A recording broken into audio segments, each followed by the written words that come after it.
all right. I'm here, and I'm ready to party. I'm here, and you guys ever been locked out of your own room? How do I get locked out of my room? By the way, it's not like bedroom, not like outside door. The bedroom itself, I got locked out of it.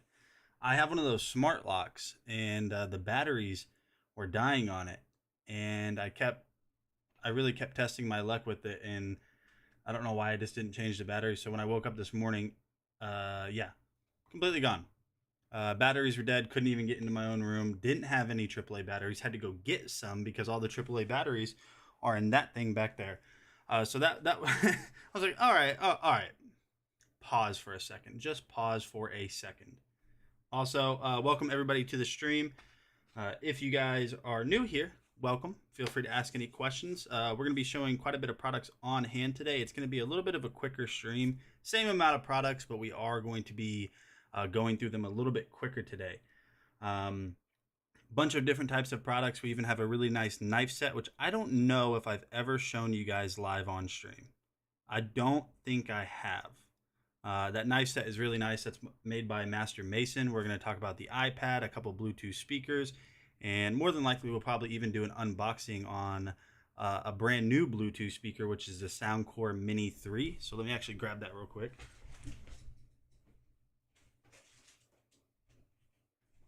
So likely, like I said, what we're going to do is probably do an unboxing on this new Soundcore Mini 3. Now, I had the Soundcore Mini 1, but I never really never got a chance to use it.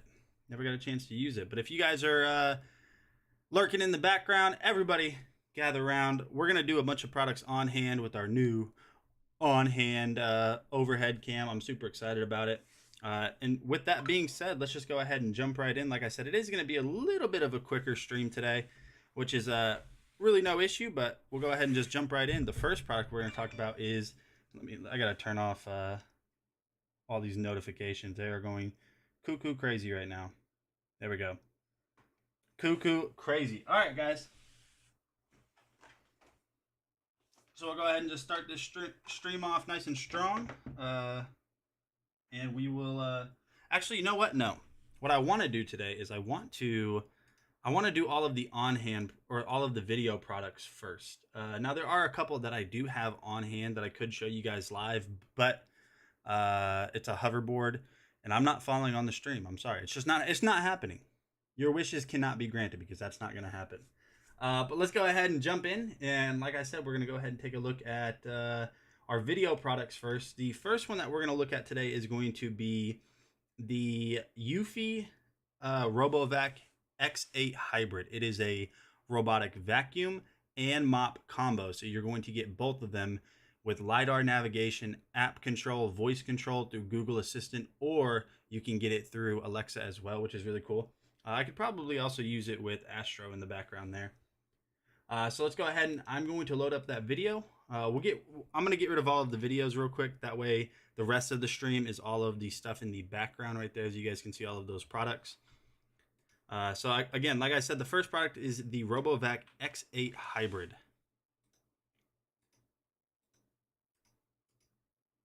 Hey, what is going on, guys? Nathaniel with DragonBlogger Tech and Entertainment, and today we're going to be taking a look at the... I think we all can probably agree that that just looks cool. I mean, X8 the Hybrid vacuum itself vacuum just mop looks good. from Anchor. Please wear the Butte band. Are they in the stream? Are they in my carousel today? Dude, what do you mean? What do you mean wear it? What do you mean wear it? Just the whole stream? You never dared. Have you never seen me? I could have swore I showed it live on stream. I know I did for a fact. You're lying. I thought the booty bands were going to be, I don't know, not what they are. They have like, they work out your glutes or whatever, but they're bands that you put around your knees right here, and then you like do squats with them and they add resistance. That's it. I wanted bands around my booty is what I was thinking, but I guess not. Also, your teeth. Yeah, there was an error at the printing press. Printing press?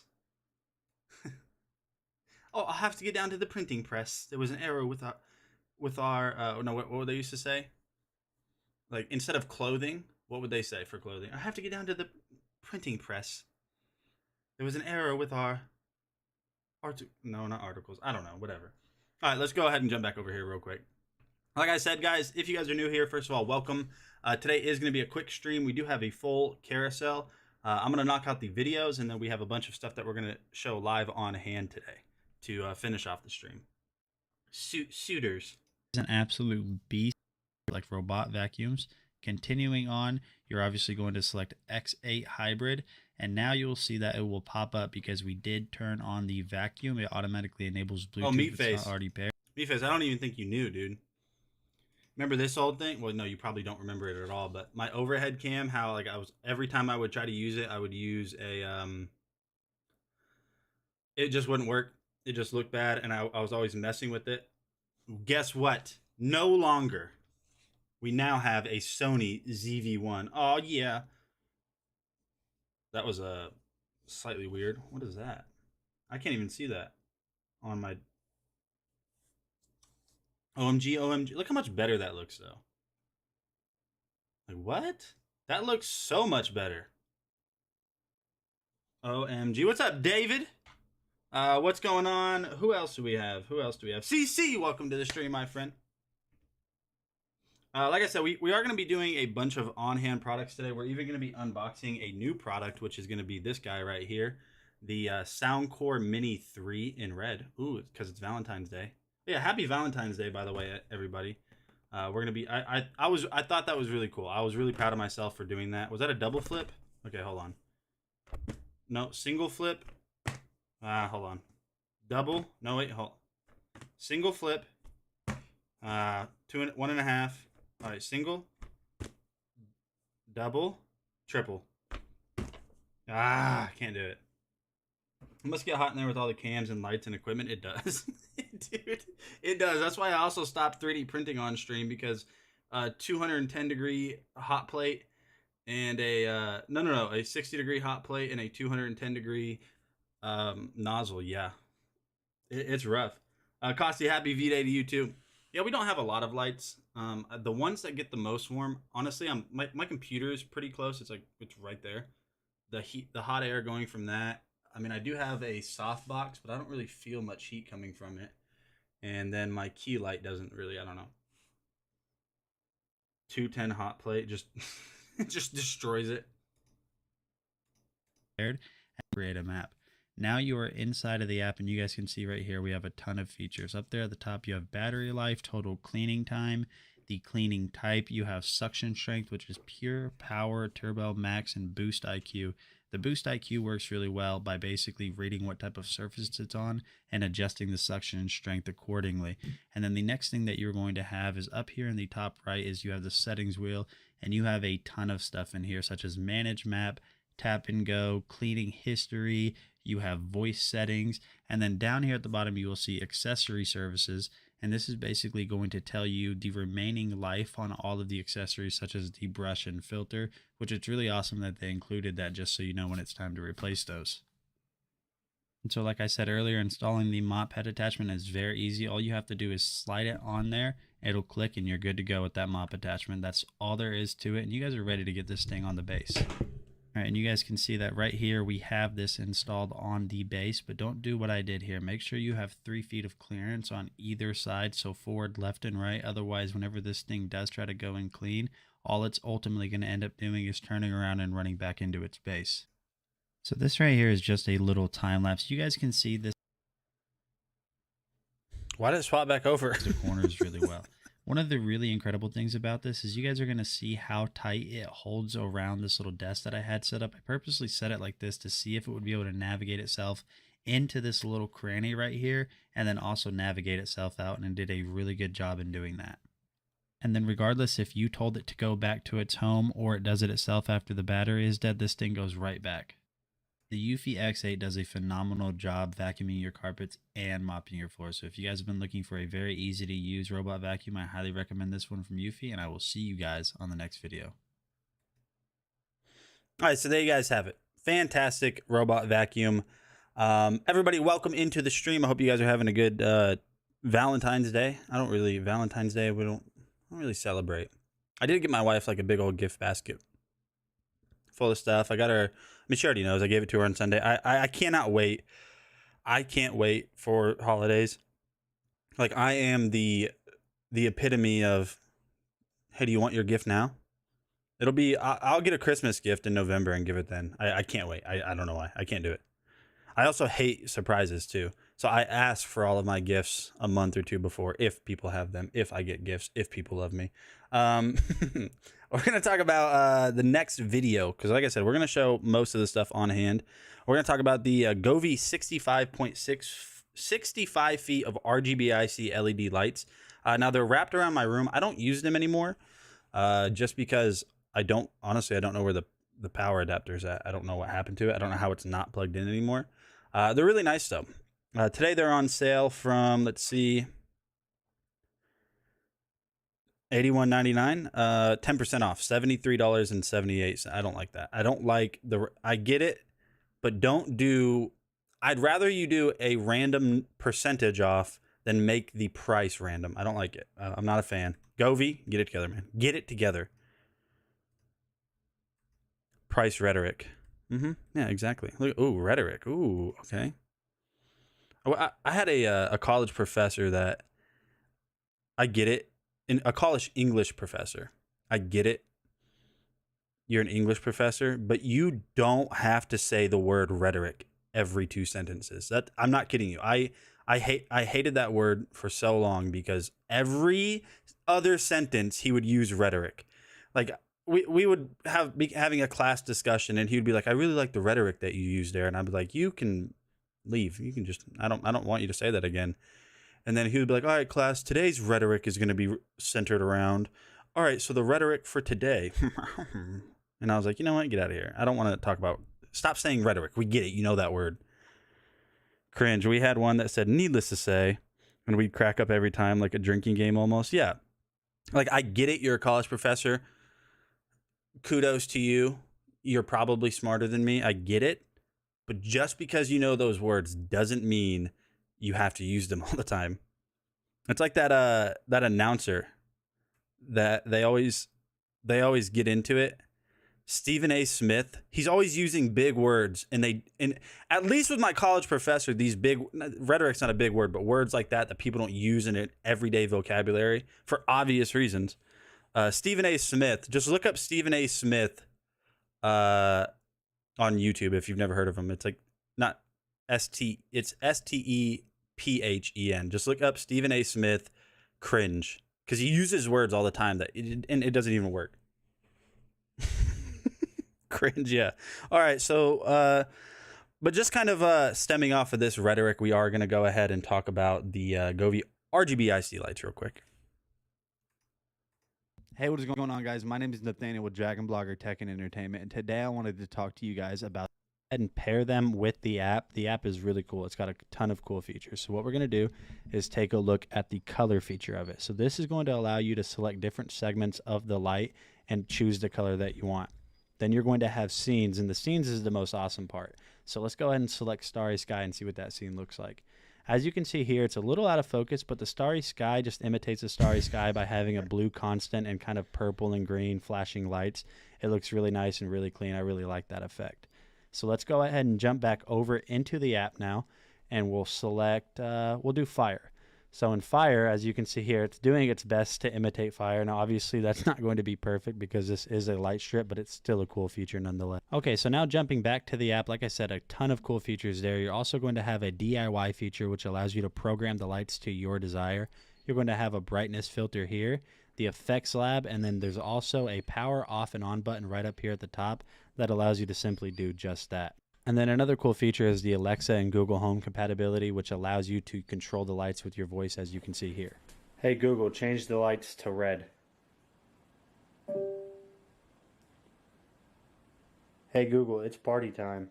Let's get this party started.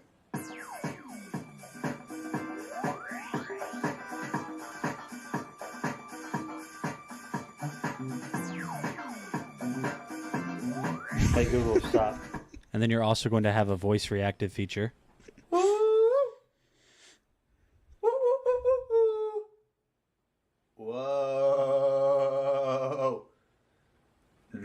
blogger. Gnarly, dude. That's pretty cool, dude. Hold on. Okay, guys, this was Nathaniel with DragonBlogger Tech. Wow, I looked 2 years younger. Okay, retort with using unnecessary. Okay, hold on, give me a second. Gnarly, gnarly, tubular. I'm gonna try to read this. If I can get through all of this without stuttering or freezing up on words, then I'll be happy. I'll have you know, when I was in 2nd grade, I was reading at a high school level. So, rhetoric.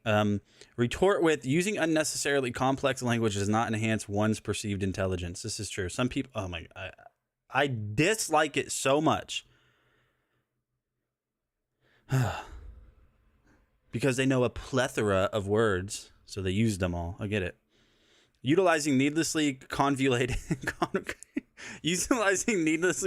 language is not effic. Okay, I actually don't know how to say that word. I know the word, but in cultivating an impression of intelligence, the gratuitous employment of excessively intricate lexicon is not efficacious. I don't know how to say that word actually. In the cultivation of a favorable impression of intellectual acumen, the gratuitous and superfluous. Did you type all this? The gratuitous and superfluous deployment of lexicon replete with obtruse and labyrinthian terminology is a wholly ineffectual strategy. Yeah, I was wondering. I was like, how is he typing this fast? I mean, he's fast at typing, but I don't know about these words. It's wholly ineffectual strategy to the endeavor to engender a propitious estimation of one's cognitive prowess. The act of engaging in the unnecessary and unrestrained deployment of a lexicon rife with obscurantist and tortuous phraseology is an entirely futile and barren pursuit in the pursuit of establishing a highly favorable perception of one's cognitive faculties. The utilization of extravagant vocabulary for the sole purpose of embellishing one's intellectual capacity is an unproductive undertaking. You know what I mean? If I'm sorry, but listen, if you legitimately come up to me and you're talking to me like that, I'm like, hey, what's up, man? How's it going? You having a good day? And you're like, well, there's a plethora of reasons for me to be sad, but stemming from the root that the sun, and like, I'd be like, all right, dude, I actually hope you have a bad day now. Have a bad rest of your day.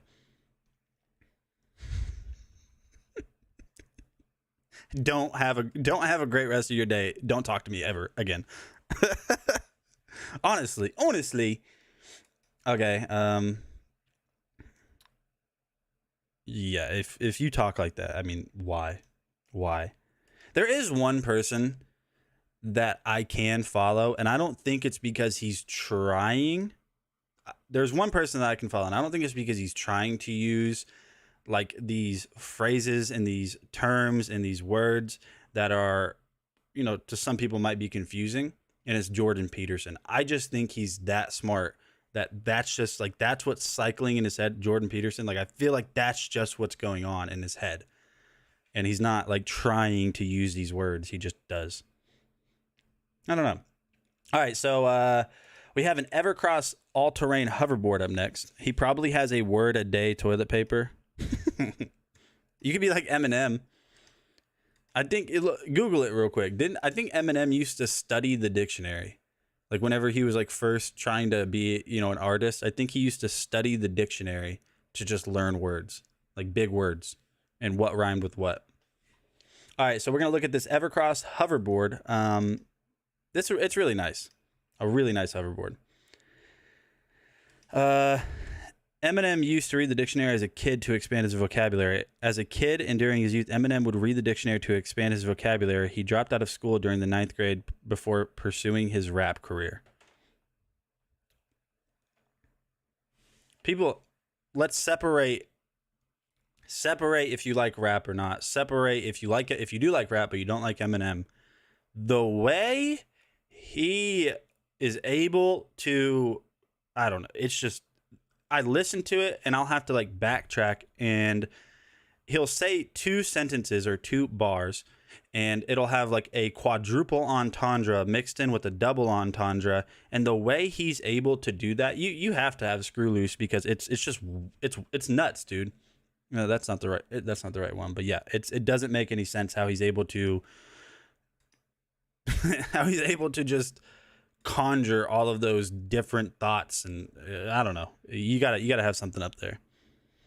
Rap is life, thug life, no regrets. Hey, what is going on? Live. So now we'll see what it sounds like.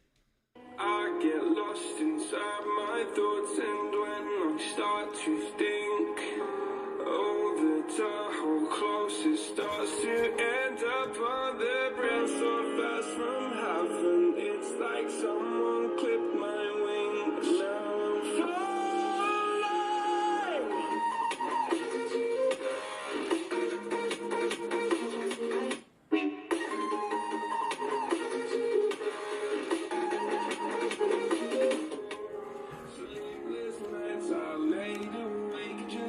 And so as you guys can see right there, it actually does have a really decent sound quality, which is a cool feature. One thing's left. Let's go ahead and try to ride this thing.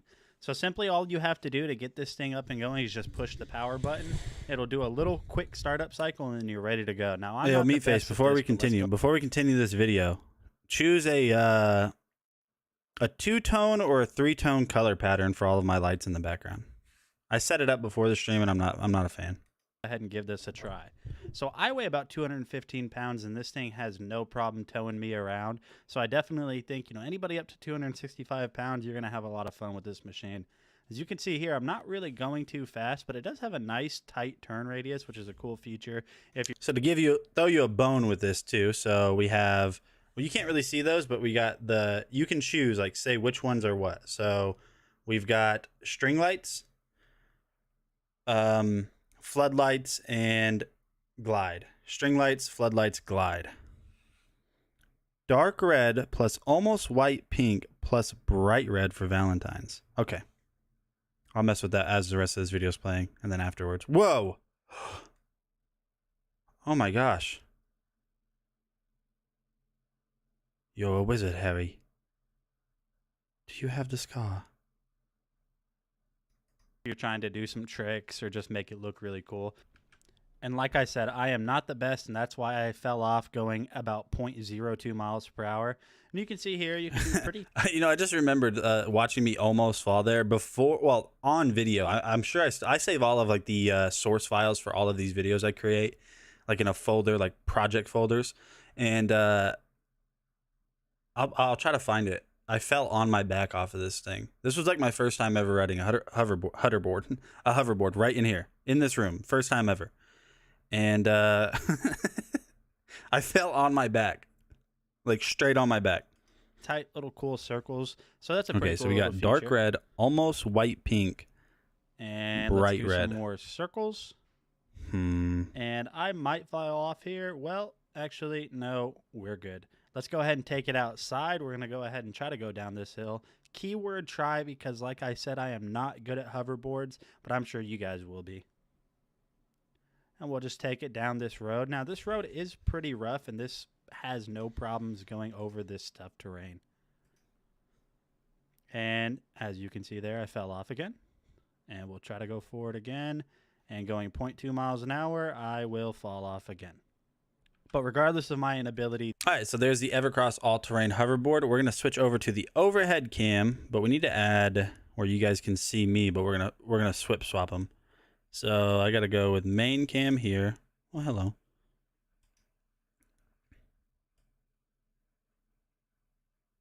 Okay. All right, so for the Govee lights, let me see. You said which ones are what? Which ones should go what? I don't know. Let's see real quick. We got Govee app. Let's go with the floodlights first, because they make the most difference in my opinion. We'll go with the floodlights. Give me a second. There's really no way. You could search the user contributed ones for Valentine's Day. Okay. So I need to go.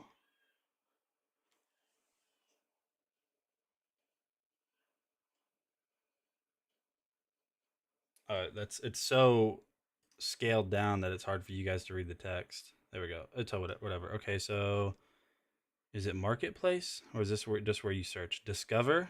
Okay, I'm on Discover. Where is it? Okay, all MySpace, club. I'm looking on my app too. Okay, so we got club. There's clubs, world. Maybe it's under explore. Turn on lights. No. Okay, so if I go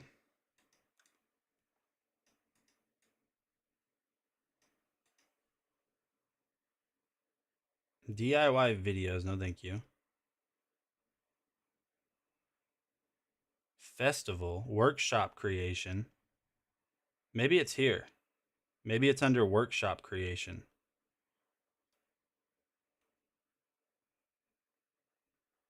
No, can't do any of that. Can't do any of the workshop creation stuff. Let me highlight the Govee products since we're kind of talking about them. All right, so tools, random color. The color scheme has been generated and is ready to use. Next, what is it changing? What color scheme is it changing? Not changing anything. Oh, I see it. Oh, you have to save it and then apply it later. Okay, that makes sense, kind of. String lights. Actually, let's just mess with it. Here, floodlights. We're gonna go.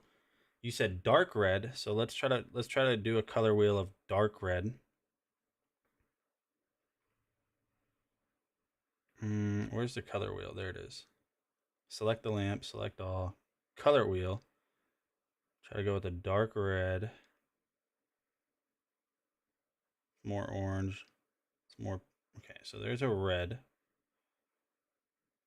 That looks dark. I mean, obviously I could do the brightness to make it more dark. And then you said almost white pink. We'll do almost white pink for the... I have an idea. We'll go to the string lights. Can't find the user contributed section at all. Weird. Yeah, it's all good. So we're going to go string lights. We're going to go color. We're going to deselect all, select every other one. I don't know if it goes back this way or if it goes this way. Oh, I see the line. It goes this way. Okay, so 1, 2, 3, there, there, and there. Okay, so let's do like a pink white-ish red, or almost pink but also white. Okay, almost pink, also white. So we need to go color wheel for this. Maybe like about. So that is pink. That's hot pink. Almost white, right? That's almost more purple. Right there. Okay, did it do it? It did do it. And then we will also change the opposite colors. We'll change those to bright red. So deselect all, do all the blue ones. We'll just go straight up bright red. See, no, those look purple on screen. They don't look pink. Deselect all of them. Do just the pink-ish ones. So for me, about right there. No. We got to go color wheel. I have Govee lights on the outside of this client's building. I'm making theirs Valentine's too. There was a Valentine's mode that looked really good. Let me just go to that. I think it was under Festival. There was a Valentine's mode that just looked really good. Not that one. I think it was Mother's Day, actually. We ended up doing Mother's Day. Then we need to go to string lights. Scene on the string lights was Valentine's Day Festival. No, it wasn't actually. Which one did I do? Emotion? Was it meditation? Heartbeat? All I know is I did one that was in between all of these. Romantic is what it was. Emotion. Romantic is what I ended up doing. So we got to change all those to romantic real quick. Natural phenomena. Okay. Moonlight. Seasonal changes. Life. Festival. Valentine's Day, maybe. Natural phenomena. Phenomena. Do. All right, we'll just leave it there. That's kind of Valentine's-ish. We need to change the glide wall lights to Valentine's Day and see what that does. Emotion. Hey, what are we doing here? And sweet, maybe? That's kind of Valentine's. When you DIY, you make your own color scheme. On the color wheel, if you swipe it, you get words for different moods of colors. It's cool. This isn't what we used to have for Valentine's Day, but this is as close as we've gotten so far. I mean, wow. All right, let's Control Z until we get back to how it should be. Oh my goodness. Can't do anything about that. There we go. That looks normal. I'm in love. Are you? Are you though? Okay, let's continue on. Finish up the videos. We don't have a ton of them. So we're going to go ahead and talk about the eMeet meeting capsule up next. This is a very specific webcam that I don't know anybody that, like, what situation somebody's going to use something like this. But yeah, happy Valentine's Day, guys. I just realized little pixel dragon has a heart. Oh. Hiccups. eMeet.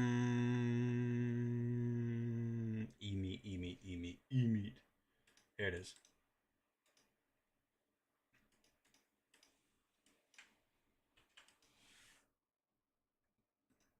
I just haven't seen that. I have never seen them implemented. Hey, what is going on, guys? Nathaniel with DragonBlogger Tech and Entertainment. Right now, I am only one person speaking, but what I'll do is I'll go ahead and turn this.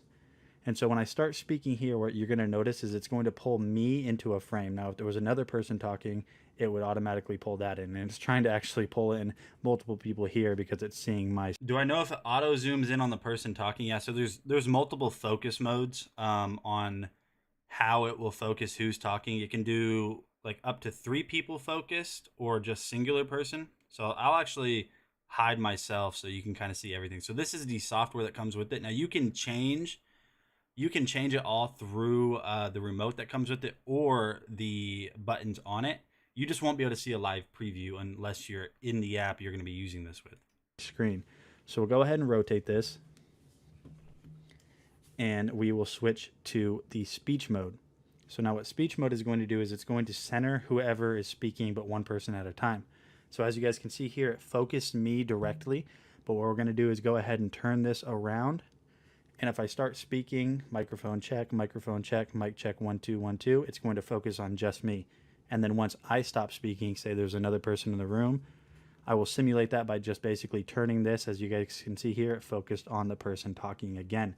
We're going to go ahead and switch back real quick to the classic mode. So we are now in the classic mode. And as I said before, there are a ton of options for each individual mode. You have white balance, brightness, contrast, image flip, angle, initial position. There's a ton of different things inside of this app. You can update the firmware. There's so much that you can do with this software and this camera. So if you guys have been looking for a new camera for your conferences or your meetings or anything along those lines, I definitely recommend this one, and I'll see you guys on the next video. So there you guys have it. Rhetoric. You know what's weird though? I haven't worked for like the man, or I haven't worked corporate in, let's see, March, April, May, in 9 months. Yeah.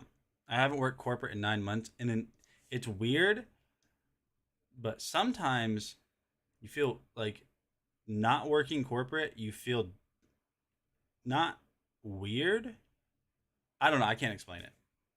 Being freelance full time it's strange. It's strange. Think of if you're working for a company remotely. There are 6 people you're discussing something with. That cam is perfect. Yes, it is strange. Yeah, it's really weird, especially like if you're the type of freelance where you are like sole proprietor or solely you. Like, yes, I interact with the rest of the Dragon Blogger crew, but it's solely me. I was gonna say Stockholm syndrome, but cabin fever. Sometimes you get cabin fever if you're freelance from home. Have you ever done any like? Have you ever done any extended freelance work, like extended period of time freelance work? Anybody in the chat? It's basically just me and you, man. Love you. What? Whoa. Unless. As a lot to think, my conclusion is to not think too much. Yeah. All right. The Holy Stone HS720G is up next.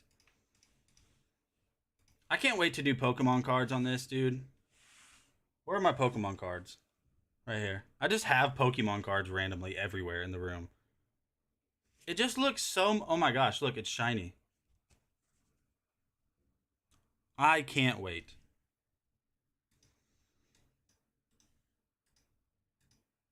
OMG, OMG, as Alex would say. I don't even know if it's worthwhile having me... Here's the weird thing. You have a lot of, like... As a live streamer, there's a lot of... And this is going to make me sound so vain complaining about this. There's so many things that I should complain about. Or that I shouldn't complain about. But, like... Here's the dilemma I have when playing these videos for you guys. Okay. The video's playing. I make it full screen. This is what I'm doing right now. It's silent in my room. Unless I put on my headphones and I can hear what you guys are hearing, it's just silent. So I'm just sitting here like this in silence, acting like I'm watching it with you guys. Just like this, yeah. Just silent. This is what I hear. So my dilemma is, what's the point of having me up here? Like, even if it was like halfway or something, just doing this. Well, I know it's silent there too. I'm giving you guys insider access as to what I do. Like, if the audio is playing for you guys, this is what I hear.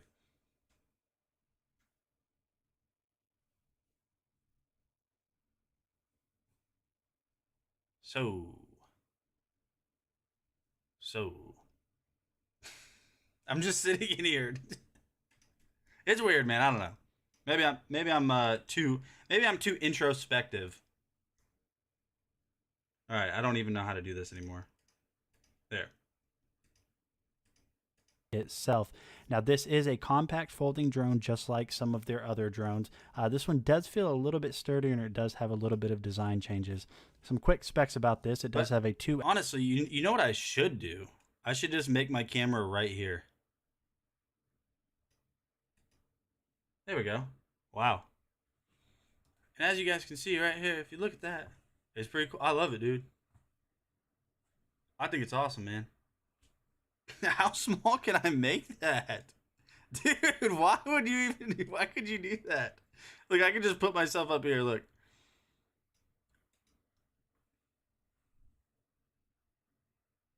Yo! Hey! Okay, customers' lights are all Valentine's mode, and they're actually having a Valentine's lunch. Score Govy. I don't understand what you do, dude. You have to tell me, like, your position. Like, you've done so many different things. You're like, I had to repair a computer today, or there was a networking problem. Yeah, today I hooked up some Valentine's lights. I had to go get lunch as well. I had to get lunch for everybody. What are you? You know, I'm convinced that you don't even work there at this place that you say you work. You just show up and do stuff, and they're like, we'll let him. I mean, he's like getting stuff done, so we'll just let him stay. He's like doing stuff, and I don't know, man. He does cool stuff, so I mean, he doesn't know he doesn't work here, but we're not going to tell him. It's free labor.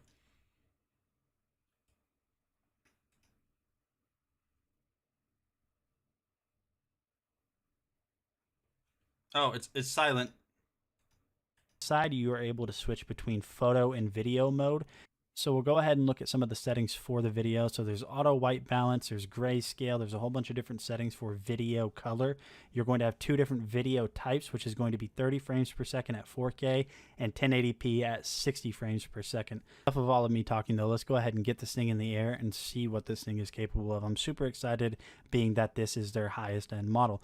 So as you guys can see here, we are now looking at the camera live view. We are now recording at 4K 30 frames per second. Again, this is at 4K 30 frames per second. You guys could see on that launch that image stabilization Nice. electronically and the gimbal do a really good part in making sure that you get smooth video. This is honestly immediately a big step up from the drone that I have tested from them in the past. While that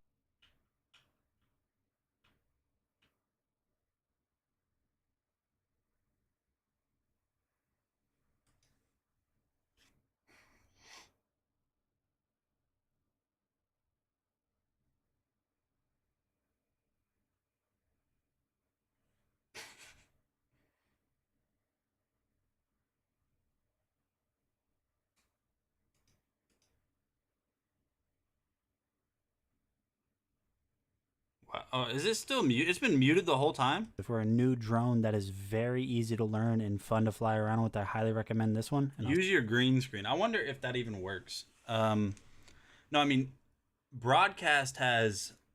NVIDIA Broadcast has background blur, background replacement, and background removal. But I wonder if I select my camera source in OBS as NVIDIA Broadcast, and then in NVIDIA Broadcast I do background removal, if it will actually have background removal, or if it'll just be me removed with a black screen. And then if it is that, then I could probably potentially just choose chroma key and use black. I don't know. There was sound at the start. It actually started by visiting and seeing their ancient phones and putting new ones in when I was on vacation, so it confuses me too. Hey, I've been in similar situations like that. When I worked on AC-130s, I don't know how. I worked on wind turbines before, and it wasn't like intensive physical labor. It just sucked sometimes because you would have to literally basically swim in hydraulic oil. And while at first it was cool, I got tired of just cleaning and just the monotony of doing wind turbine maintenance. So one day I was having a bad day up tower and I was like, I hate it here. And I loaded up Indeed and I was just scrolling through. I just looked up technician because like that was what I thought I was, just a technician. I just looked up technician, and then I saw field service technician 2. And I was like, hey, I'm a field service technician too, but for wind turbines. I was like, maybe I have what it takes to do whatever this is.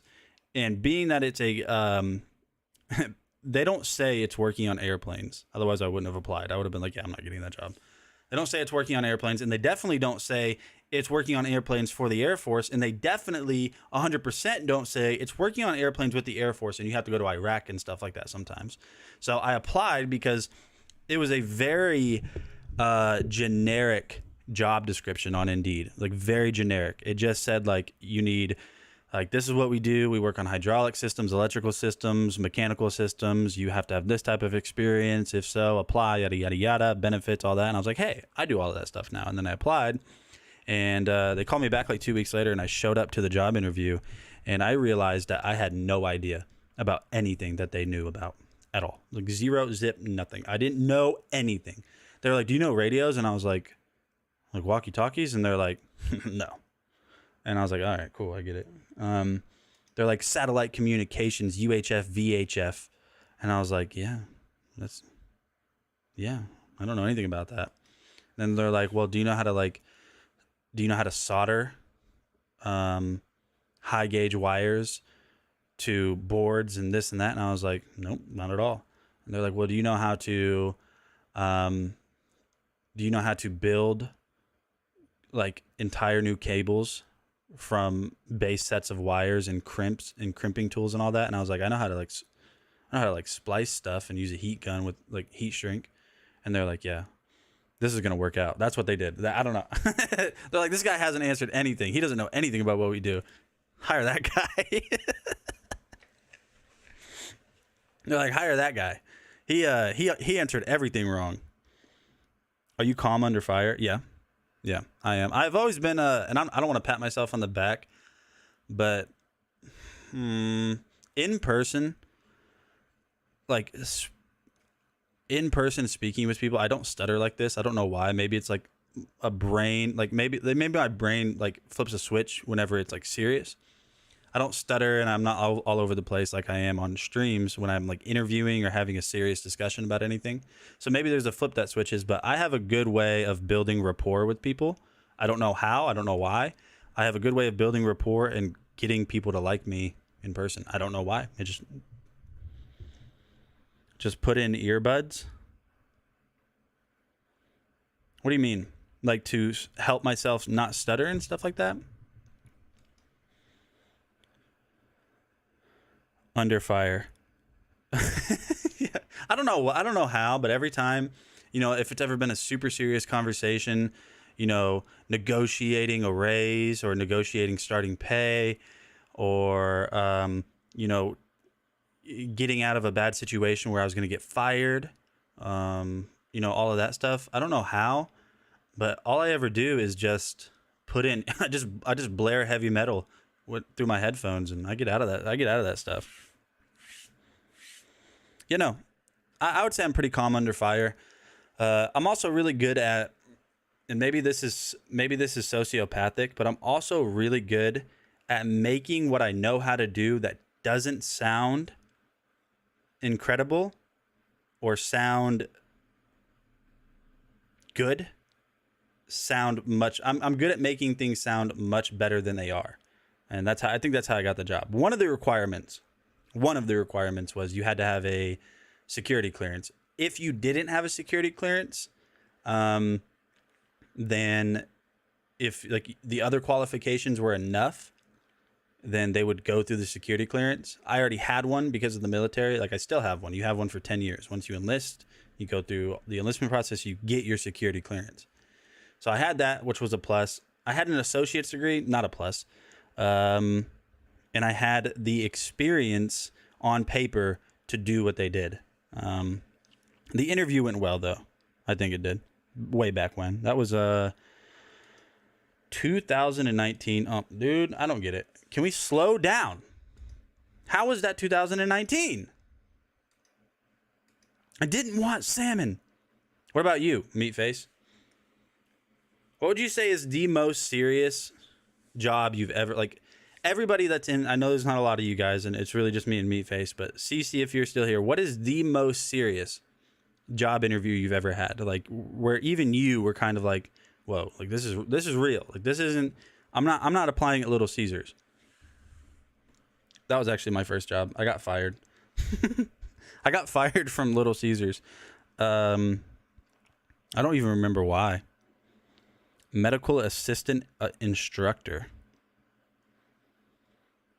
Medical assistant instructor. So that's a convoluted I don't know how to say the word. Convoluted statement. What does that mean? You are a medical professional and you're training assistants to medical professionals, or you're a medical assistant and you're training other medical assistants. Teaching adults to be medical assistant. Okay. I've only had a couple of interviews and they weren't that serious. I probably avoid them. Yeah, I don't think I've ever had I had one interview, but it really wasn't an interview.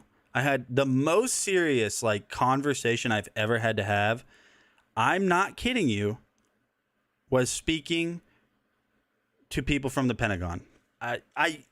This guy right here, 14 of you guys watching, I have Valentine's lights. I had to speak. I had to answer to the Pentagon. That's the most serious conversation I've ever had in my life. Dude, I wish I was kidding. I wish I had to do that. You said DEFCON 1, no. So when I was in Iraq, there's missiles. I always want to say missiles. I don't know why, but there's missiles in the back of the AC-130. They're called Griffin missiles.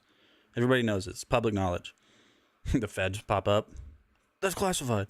But anyways, there's Griffin missiles, and they're in these tubes, and they're called CLTs, common launch tubes. You can use different types of artillery and shells and rounds and stuff like that in them. But anyways, part of my job, the job that I was just talking about, how I shouldn't have been there, was, or mainly my job was the weapons control system on the AC-130. So there was a 30 millimeter fully automatic. Well, you could choose it, single fire, fully automatic 30 millimeter gun. Then there was a 105 millimeter howitzer cannon, which was not automatic. I worked on the system that looked like something from like every movie where like Eagle Eye type stuff, where there's a bunch of monitors and stuff. I worked on the system that kind of looked like that had a bunch of different monitors mixed, Linux OS, Red Hat, and Windows and stuff like that, with all of these different softwares and all that. And I worked on the systems that controlled the sensors, which are really cameras, but they call them sensors. And I worked on the system that also controlled the weapons. So that whole integrated system, network system, closed network, all of that. I worked on that. Part of that is simulating that these weapons are going to fire when they need to. Okay. Is that the one that sticks out the side? Yeah. Remember them, Nukem Rico? Yeah, so the 105 and 30 stick out the side. Part of my job is we use a software that simulates these weapons firing. We do it all the time when we're home, so like not deployed. We do it all the time. Just so like what we'll do is we'll do like a pre-flight checklist in a way. So if we know like they have a mission, let's say at 2100, 9 o'clock at night, we'll go out 3 or 4 hours before, fire up our system that we're responsible for on it, and go through all of the different stuff. Like we'll do everything. We'll make sure everything's working. So when they're going out on their mission, on a deployment, everything is supposed to work. We were out there, and when you're home, they don't have any live ammunition on the plane. But when you're there, if something hits the fan and they have to leave like out of nowhere, there has to be live ammunition. They can't wait for it to be loaded. It takes a long time. So it's always on the plane. We were going through the checklist, making sure everything was working, and there was a software error, or to this day, I really don't know. I don't know the results of the investigation that I'm going to tell you guys about. But there was a software error, and basically, to put it in layman's term, I was supposed to click a button. It was supposed to simulate that those missiles were to drop. We were on the ground, and the missiles actually dropped.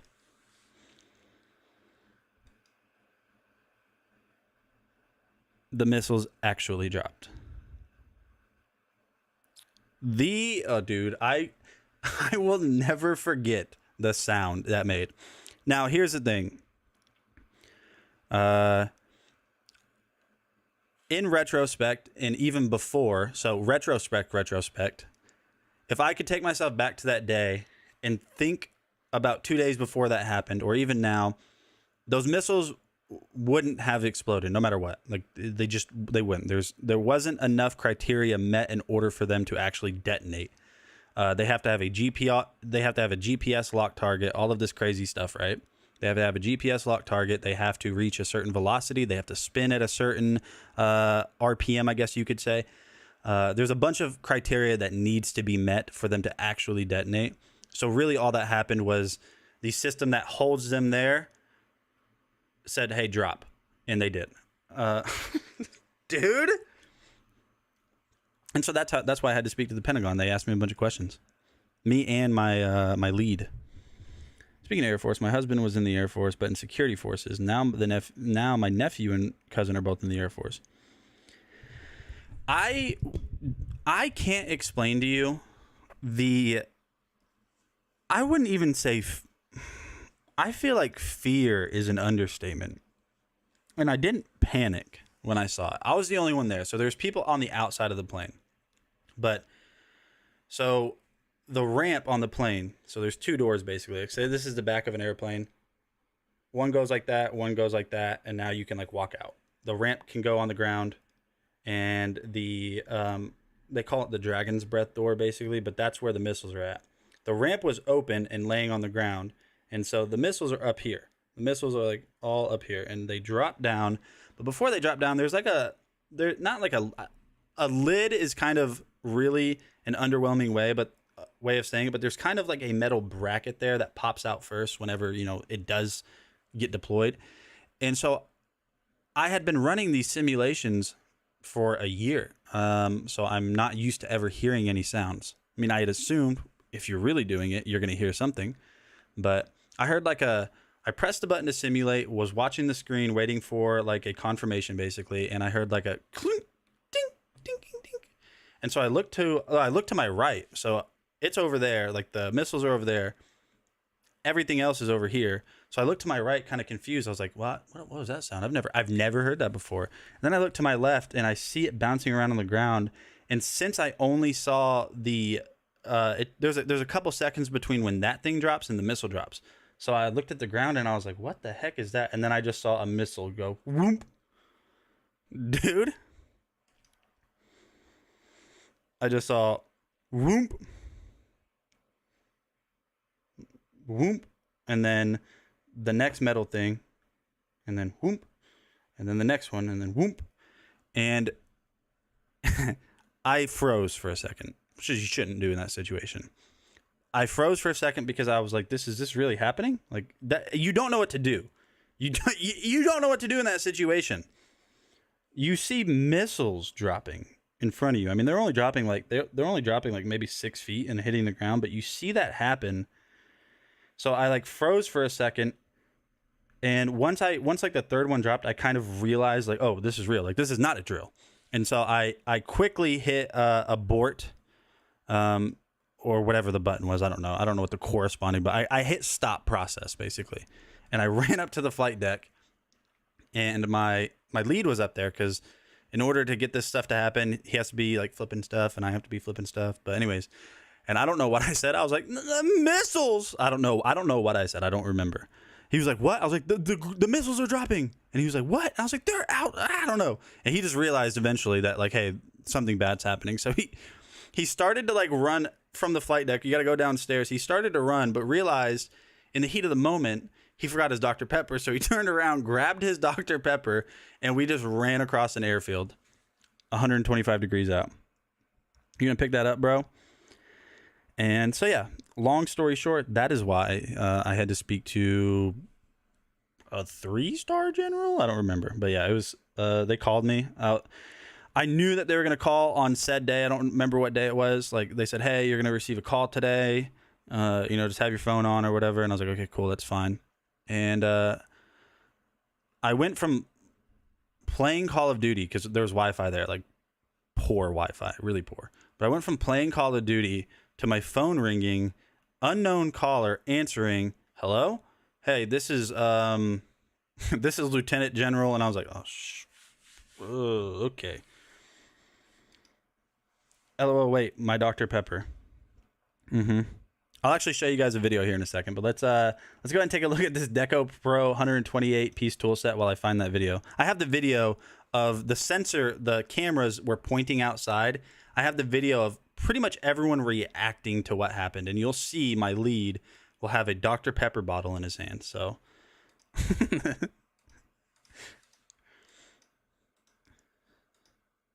I asked him, I was like, why'd you grab the Dr. Pepper bottle? He's like, we hardly ever get shipments of Dr. Pepper. I'm not losing that. You gotta be rich to buy these things. Which things?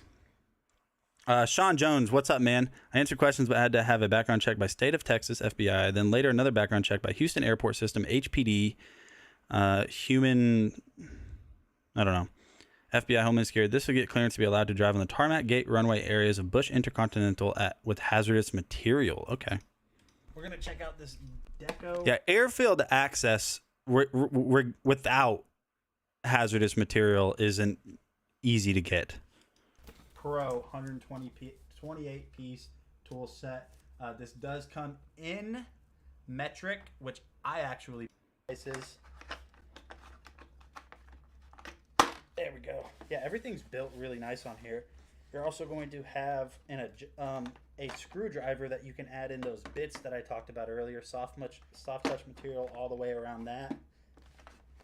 It's go ahead and keep going. You have your crescent wrench right here and a pair of needle nose pliers. So this is a really, really complete set. Just go ahead and take a look at one of these sockets right now. Sockets feel Bobago, that video is beyond subpar. You were being courteous saying that was subpar. That video is terrible. What are you talking about? super sturdy, super strong. I mean, it is metal, so it's going to feel strong regardless. But yeah, guys, definitely check out the Deco Pro. Great deal. Great deal. Full tool set. You're going to be able to get basically everything you need to around the house done with just this one tool set. Go ahead and close it up for you guys here. Close it up. Super strong latches. Thank you, Deco, for sending this out. I'm definitely going to be using this around the house, and I might even carry it with my like in my work car too. Super nice, super awesome. I highly recommend it.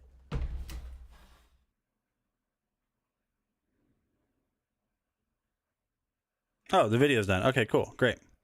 All right, give me 1 second. I'm just making sure that this is the correct video.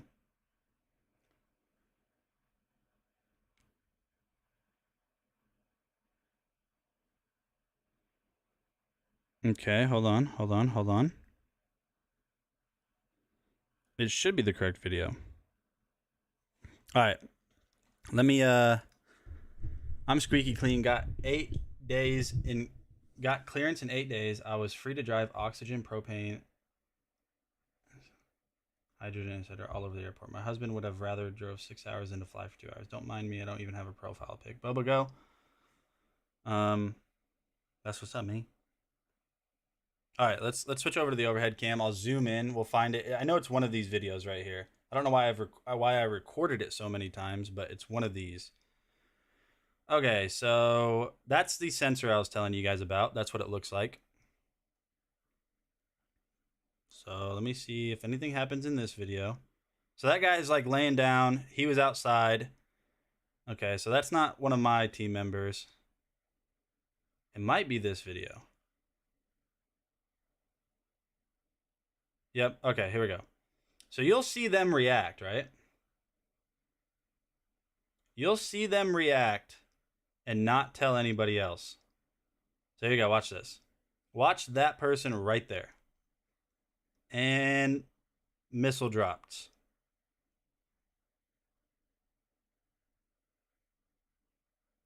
And then here shortly, I'm assuming I'm running up to the flight deck at this point. Here shortly, there goes me. And if we keep going a little bit further, my lead with this Dr. Pepper bottle. So there's me, just not trying to pass away. And then my lead right there. Dr. Pepper bottle in hand. Yeah, so there you guys go. That was that's not sweat, by the way. That's deodorant.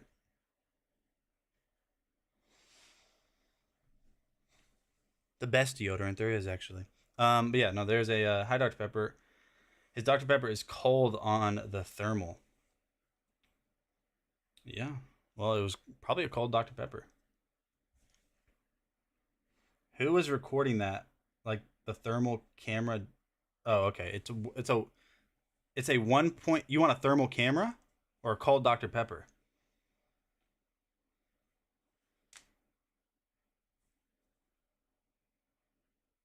So that's, dude, calling that thing a camera is like both. A cold Dr. Pepper does sound clutch right now. Like as cold as it can get without freezing. So that is, calling that thing a camera is a severe, almost an insult to it. It's a sensor, which yes, it has camera imaging on it, but it's a sensor too. It does a lot more than that. But they're $1.2 million a piece, and I would pick them up. Like me and one guy would just be like, all right, here, set this down and just set that right there. All right, screw it up. They shouldn't have done it at night with zero comms. What are you talking about? half the forward, and he regretted it. The forward. That sounds like something from Game of Thrones. I've been watching Game of Thrones lately. All right. Fallujah?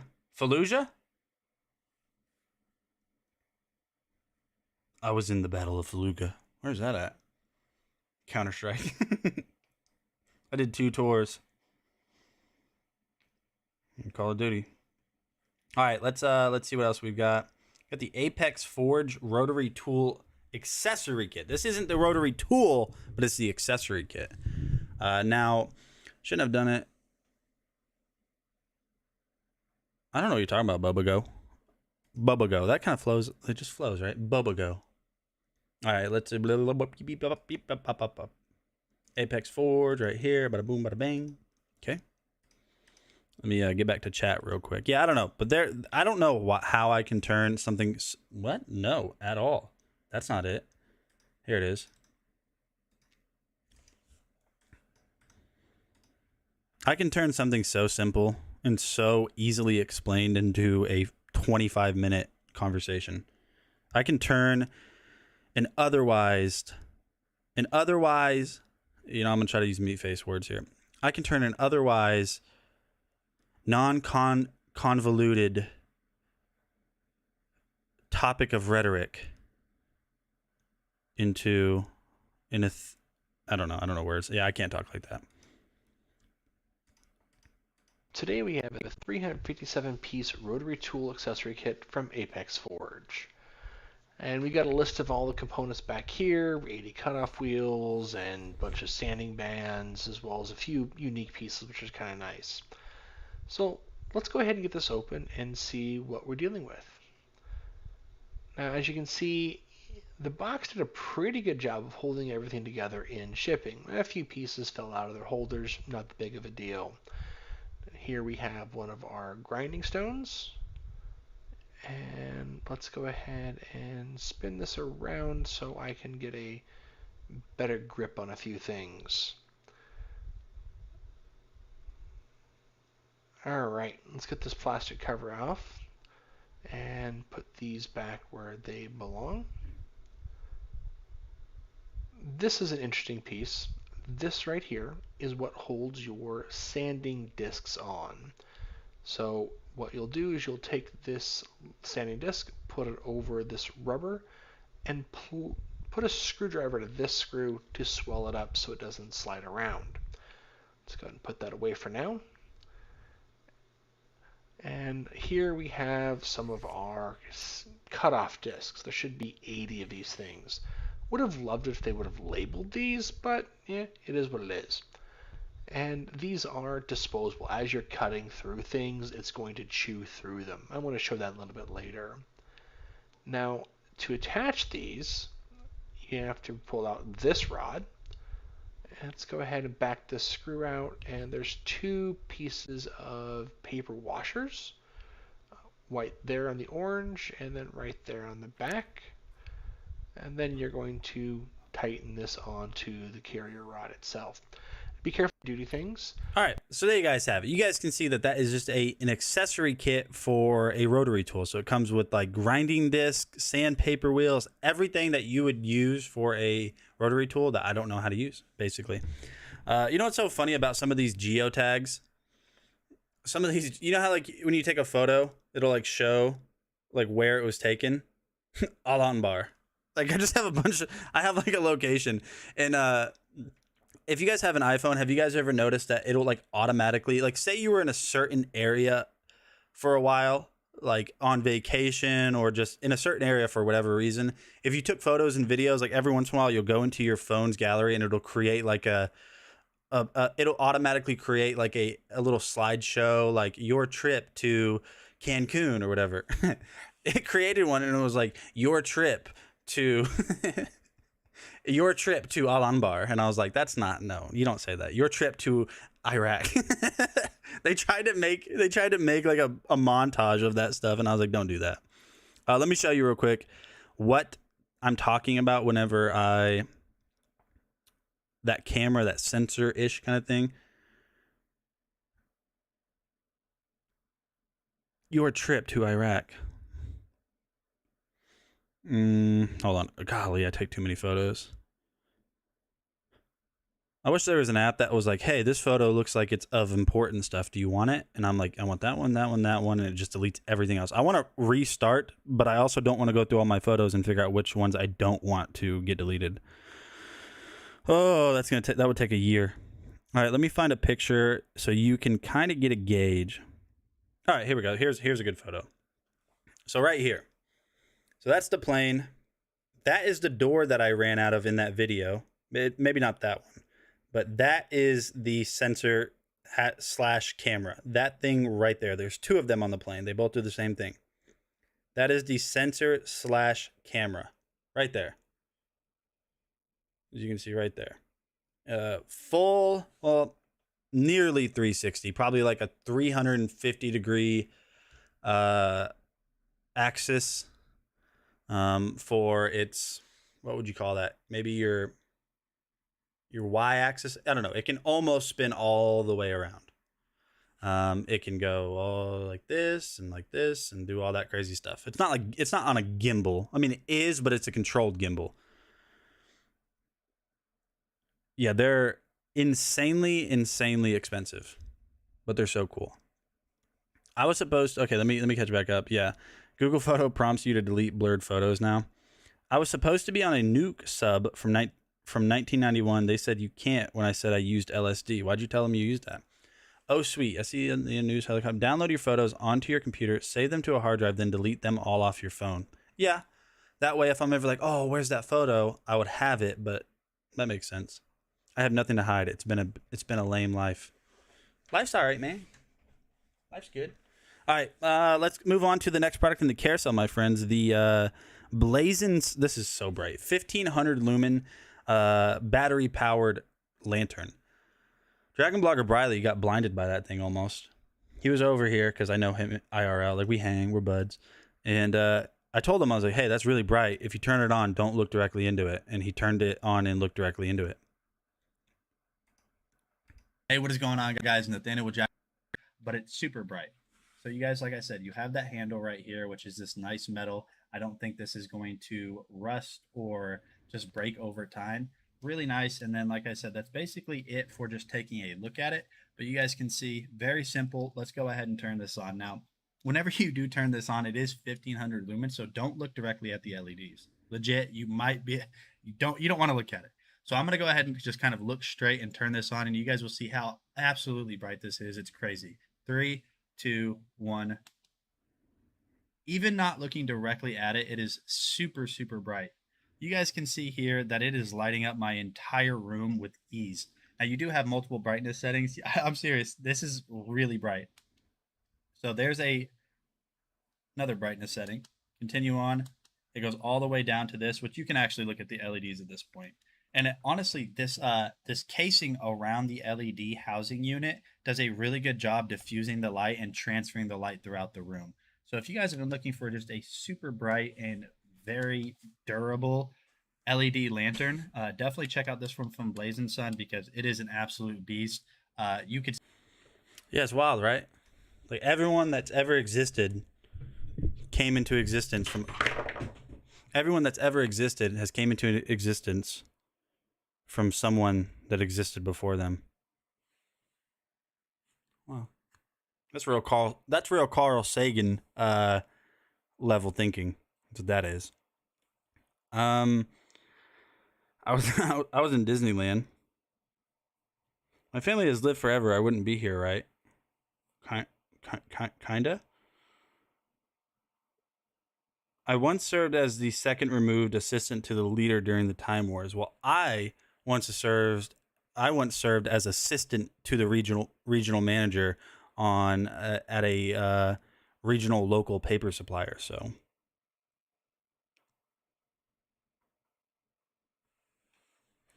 assistant to the regional manager. Hey, does anybody have Apple TV Plus? Anybody have Apple TV Plus, or I don't know, is that what it's called? I watched something today with Dylan O'Brien. You guys remember Dylan O'Brien, Teen Wolf, and Maze Runner?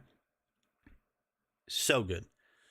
It was it's kind of like the I don't know. I haven't watched any besides the first episode, but it's like 1 hour shorts. It's almost, they kind of follow the same uh like form factor of the Twilight Zone, where it's a different story, a different character. But you guys should look at you should watch this show called Amazing Stories and watch the first episode called The Cellar. It has Dylan O'Brien and whoever the actress is from You, that, I don't know, the actress from You that is also Psycho, the main girl or whatever. It's really good. I have the original iPad for sale if interested. He's out here trying to be the iPad plug. What is the actress? I don't know. I can't remember her name.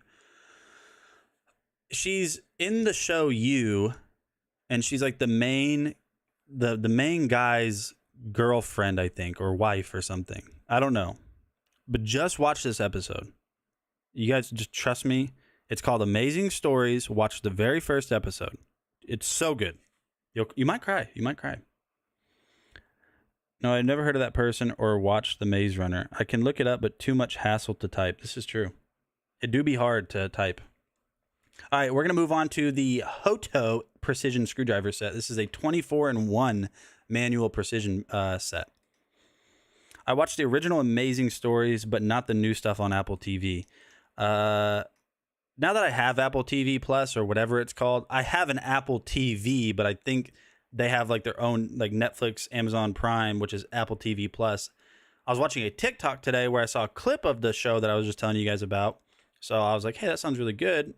Found out where it's at, and then got Apple. It's like $6.99 a month or something. You get like a 2-week trial.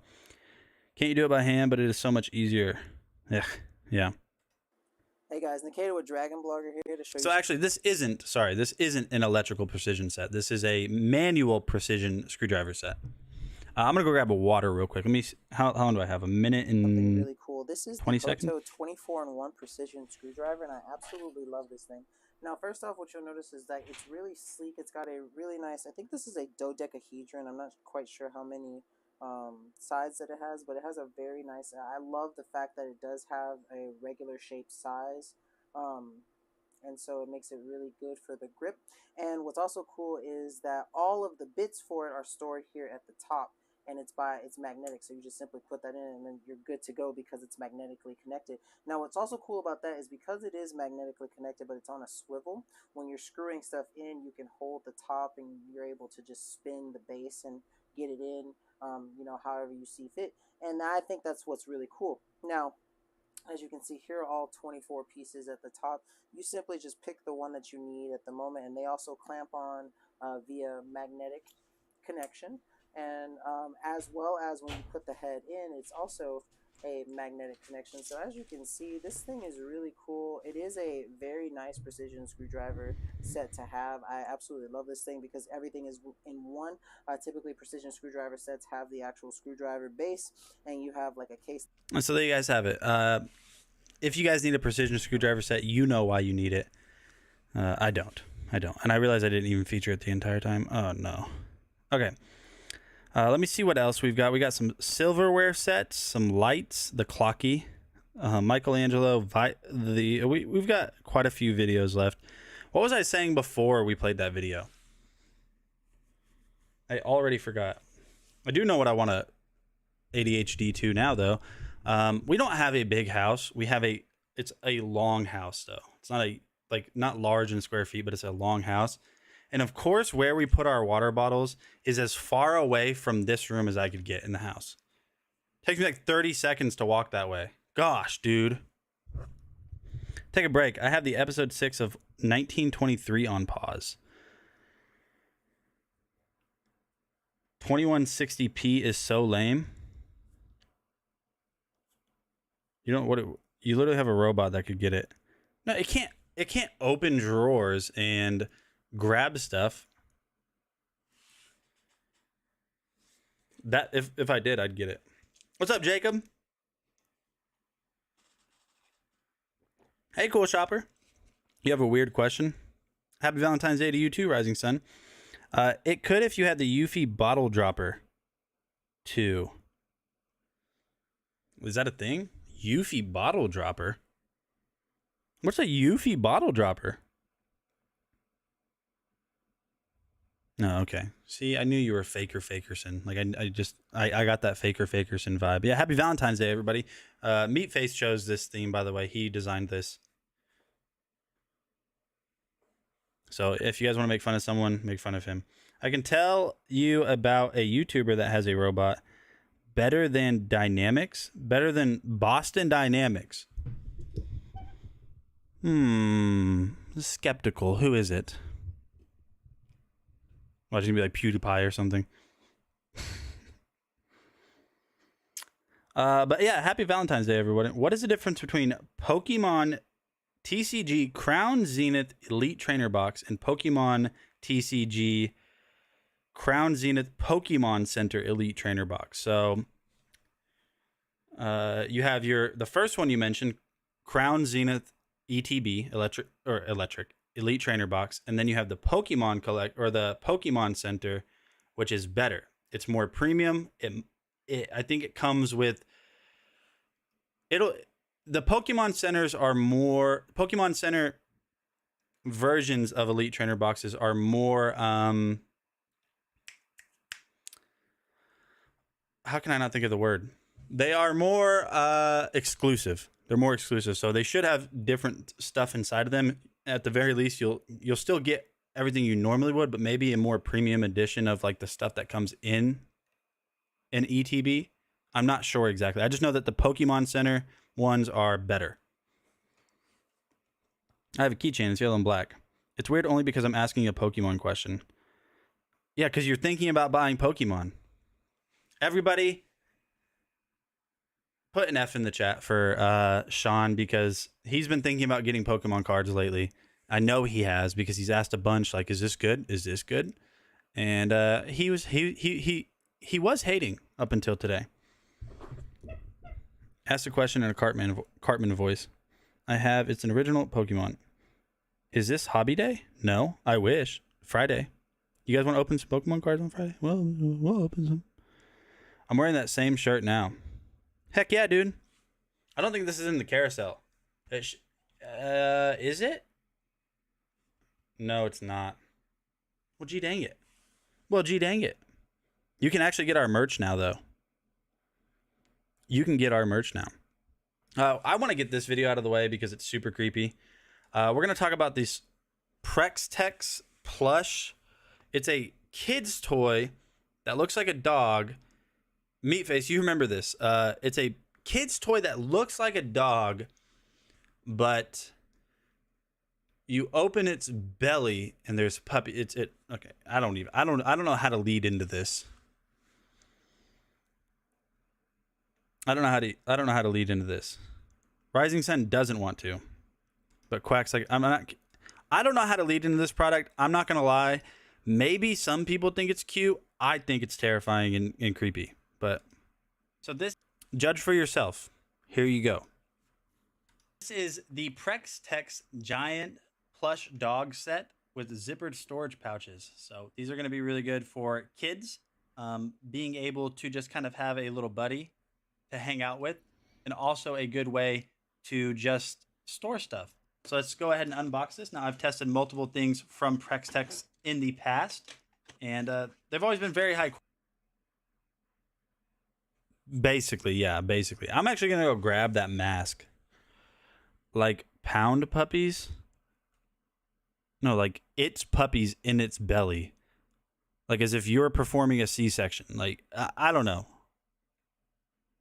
With zippered storage pouch. The storage for the babies. I don't know. You guys make of this video what you will. Maybe you're like, that's so cute. My kid would love that. I think it's terrifying. Quality. Everything has always been high quality with Prex, so I expect these are going to be the same. Now, inside of the box, there's no instructions because you really won't need that. This is going to be super simple.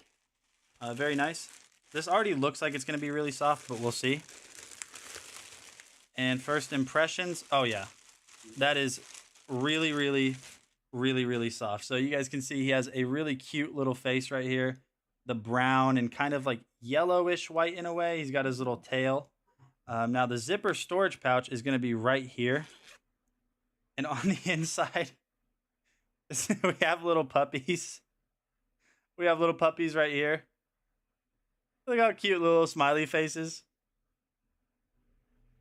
And then we have another puppy. This one's laying down.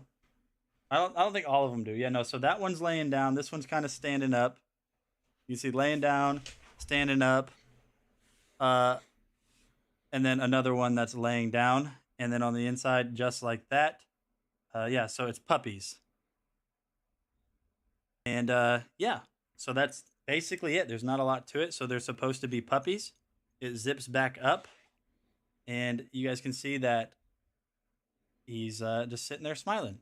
So if you guys want a new plush dog set for pup, so you could hear the disdain in my voice. Like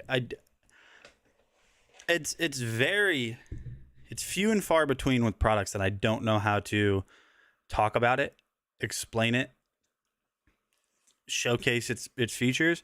You could hear that I didn't know what to say about that thing.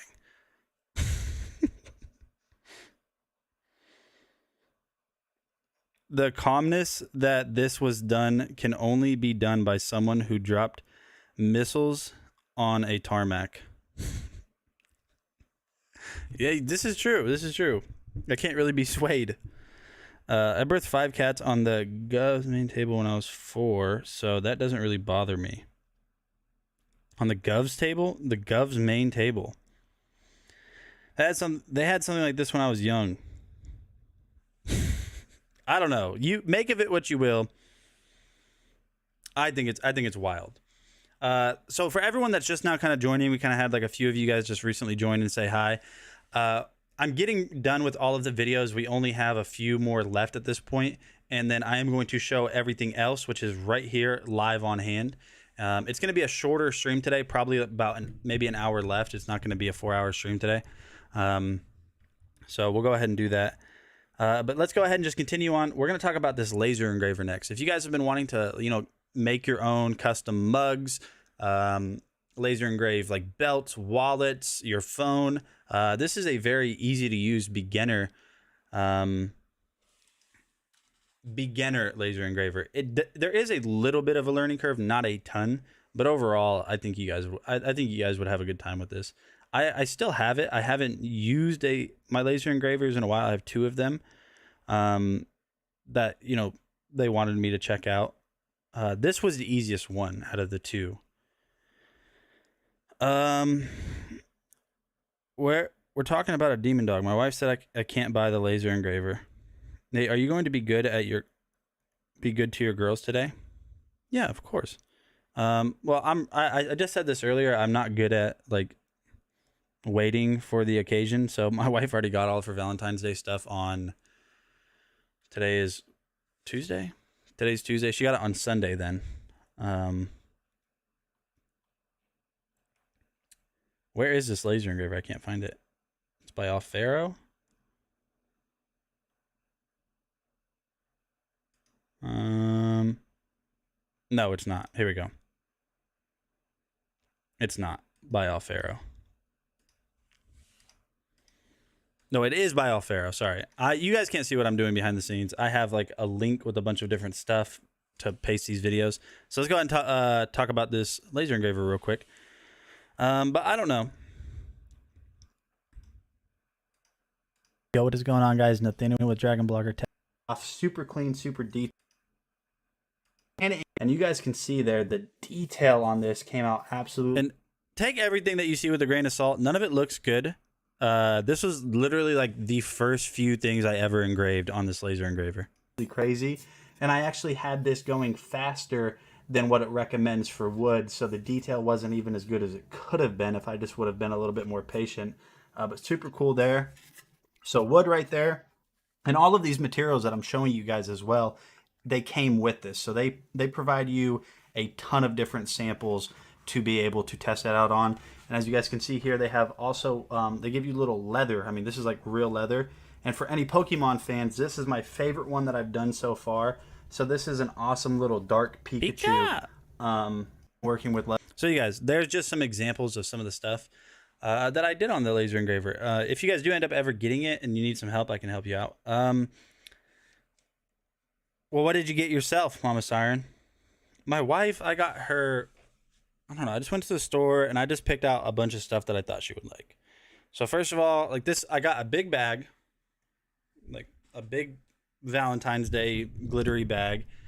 I bought her 2 pairs of like leggings, I guess you could say, like, yeah, like leggings, Spanx. No, not Spanx. Those are shorts that are like leggings. I don't know, leggings, I guess you could say. 2 pairs of. I got her. Okay, so I got her the 2 leggings. I just picked out stuff I thought she would think was cool. I don't know. I got her a cardigan, I think, like a sweater, but it's like kind of like a robe in a way. Looks like Harry Potter. I got her a cardigan. I got her 2 cardigans. Then I got her 2 bags of these chocolate covered raisins she really likes, Raisinets or whatever. I got her. So this is all in the bag: the clothes, the Raisinets, a box of chocolate, a thing of kettle corn, a big bag of beef jerky because she likes to snack on beef jerky, and then a necklace. That's all I got her. Just a bunch of stuff that I was like, I think she would like that, and a necklace. I got a bag of turtles and purple preserved flowers that will last over a year more. How? What? How? Where? How? I'll show you guys the necklace. I'll show you guys the necklace I got her. I basically got a bunch of snack stuff that I know she likes. A couple cardigans because I know she likes cardigans. Some leggings because she likes to wear leggings, or I don't know. I feel like leggings are what you wear under a dress. No. Yeah, just leggings. Yeah, I got her a couple pairs of leggings, some snack food, and a necklace. But today I'm gonna give her a gift card as well, like to probably Amazon, just so she can buy whatever. Let me see real quick. If anyone has ever seen a human birth, times that by 5 on Amazon. I've seen a human birth. I got my wife a 5-pound stuffed bear, and now she is upset because she doesn't have anywhere to put it in flowers. Yep, that's that's the thing. Those huge bears are just so. They're such a weird gift because what do you do with it? The thought, I mean, it's thoughtful and it's cute, I guess, but what do you do with one of those huge, like 4-foot tall bears? There's like, doesn't make any sense. And flowers. And if you want to know what really scared me, a young dog had nothing to eat, so I fed him. I even got that's sad. All right, we're gonna talk about the Syncom massager, hand massager, real quick, and then I'm gonna go grab the necklace I got my wife. Maybe she's wearing it today. If she's not, why I oughta. I'm just kidding. I'm kidding. Hey y'all, this is the Syncom hand massager, so I'm going to do a quick unboxing so we can see what comes with it because I've yet to use it, but I'm super excited to. I am a gamer through and through, and my wrist and hand health is super important to me, especially since I've had carpal tunnel twice, and so having something like this is going to be awesome. First out the gate, it comes with this really big, nice, soft carrying case. I like it. Has the drawstrings on it too, as you can see, so you can just pull that too. But no, definitely really enjoy the fact that it has that case with it. Go ahead and slide out this. As you can see, this is the actual hand massager itself. It's pretty chunky. Go ahead and take it out the plastic. As you can see, it's pretty big. It's open on a lot of sides, so you can put it in, slide your hand through. And you know, of course, if you want to do the other hand, it has a hole on the other side for the other hand, so you can get it in there, and it fits quite comfortably on there. And then it has this little box, which I assume has like the charger or cables for it. So it looks like these are a couple plastic bags. This is the adapter. Yo, Jay with the follow. Welcome, Jay. Welcome to the stream, my friend. Hope you're having a great day. We're going to finish up this video on the Syncom hand massager real quick, and I'll show you guys the necklace. Then I have kind of a not funny story, but yeah. Is one of the coolest features of it, but it's going right now and it's kind of moving. You should really not have it hold up to demonstrate. You should have it, you know, on a surface and keep your hand from moving so you can get the full quality of the actual massage. But so far, I absolutely love this thing. It's super comfortable, it's easy to use, and it keeps your hands feeling nice and limber, and you know, I can use them for whatever I need to. So if you're looking for a So you guys have it. If you guys, I can't say for sure because it would be like medical advice, not allowed to do that. But if you guys have like arthritis or anything like that, carpal tunnel, it's supposed to help with those pains. So if you guys do, definitely check that out. But here's what I got with my wife. Now, with what I'm about to show you guys, just know that I didn't realize it at the time, but I think this was supposed to be like a necklace you get for somebody with their gemstone or whatever, with their birthstone. I got this because it's purple and purple's her favorite color. But yeah, I got her that right there. It's not real. I mean, it wasn't expensive, but it's not like plastic. It's sterling silver. And I know that's probably a birthstone, I know that's not her birthstone, but she really likes purple. So that's what I got her. Just because purple's her favorite color, and I was like, she'll like it. That's pretty. It's real. It's real. It's real too. 14 karat diamond. Leo DiCaprio got it for me.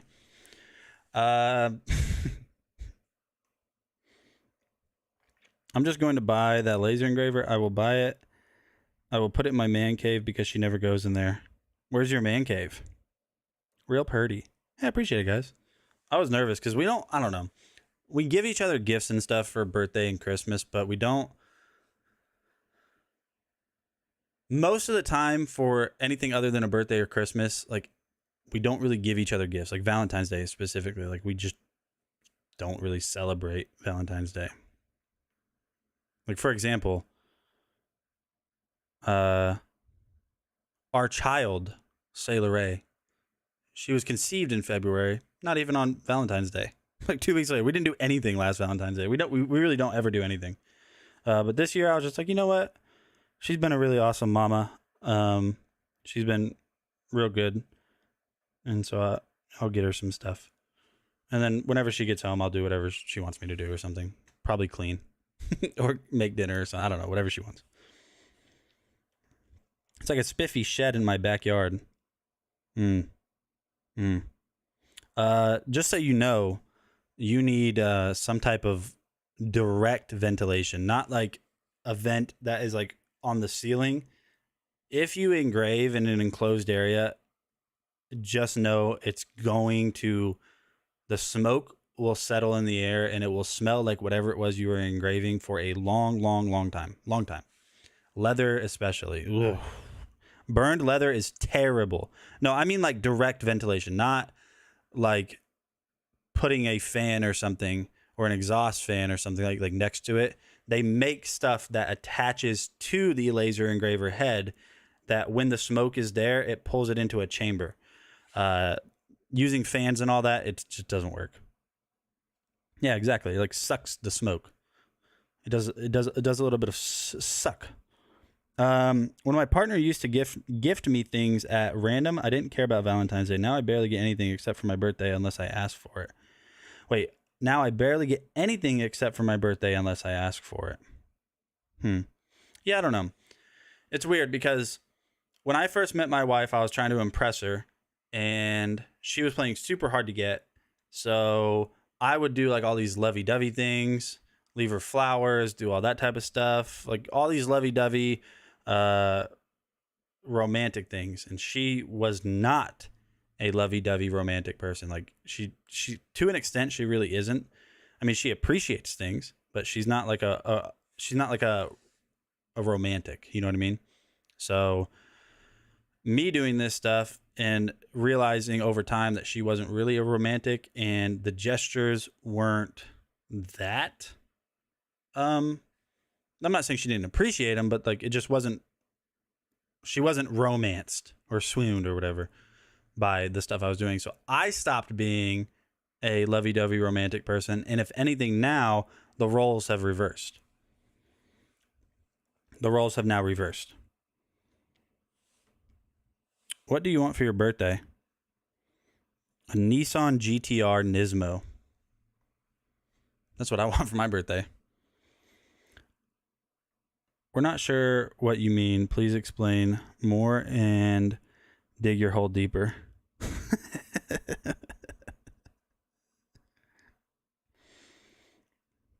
Yeah, I don't know. I feel like, I mean, we've been married a while now. We've been together quite a while now. 5 years we've been together this year.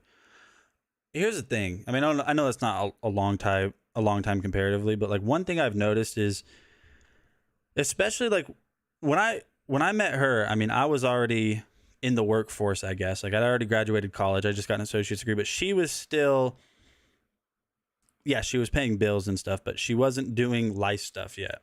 I was, maybe for a year or two, maybe a little bit longer than that. But when I met her, she was her last year of college. So she was still going through the college phase. And then we moved to Muleshoe, Texas together. I had never been completely like independent from like living with friends, roommates and stuff like that. I'd never been completely independent from that, where it was just me paying all the bills or just me and a significant other paying the bills. So we went from basically not knowing how to do life to moving 6 hours away from anyone that could help us figure out how to operate in the world as adults. And so that made us grow closer. But I feel like as the years go on, you have to try not to become roommates, if that makes sense. You have to, like, you guys know what do they call it? The honeymoon phase. You have to, not necessarily, nobody's going to be able to stay in that honeymoon phase forever, but you have to remember and remind yourselves why you were ever with the people, and like why you ever, were with them in the first place.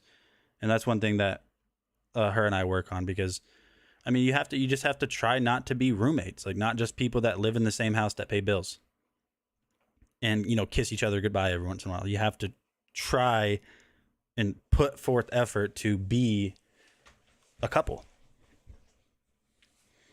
Type the car name in the chat. Does that make sense? Am I preaching to the choir? Am I preaching to the choir? I feel like you've gotten too much information from me. You've gotten too much. You know my address. Now you want my birthday. You've gotten too much information, Jacob. This is this is starting to go into ComSec now.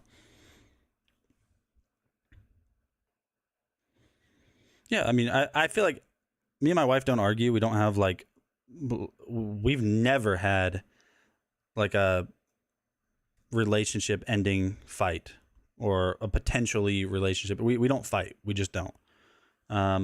We've only ever had like 3 serious like arguments ever, like actual arguments. We bicker and stuff, but yeah, no, I don't know. But yeah, I feel like every relationship, marriage, whatever it is, has its kind of ups and downs. But yeah, my thing is just try to remember why you're with them in the first place. Go back in your mind, go back in your memory to why you tried to be with them and why they tried to be with you. Like, remember that, because it's easy to forget. It's easy to forget that stuff when you have like a full-time job, you have bills to pay, you have maintenance, you have to clean, you have kids. It's easy to forget all of that stuff and why you're with them in the first place. With 3 kids, it's just a lot harder to not be 2 people running a household. Yeah, not to be 2 people running a household. You have to make time to be a couple, not just people that live in the same house. What's the name of the car? The Nissan GTR Nismo. Nissan GTR Nismo is Nizmo. That's my dream car. I feel like that's a relatively obtainable dream car. It's not Lamborghini or Ferrari prices, but it's still a lot. Let me see. We have the Brighttown 45-piece silverware set up next that we're going to talk about.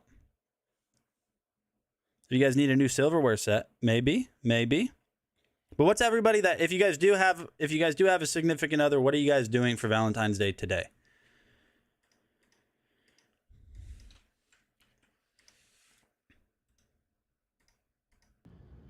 Hey, what is going on, guys? Nathaniel with DragonBlogger Tech and Entertainment. A few months ago, I did a review on this Brighttown silverware set.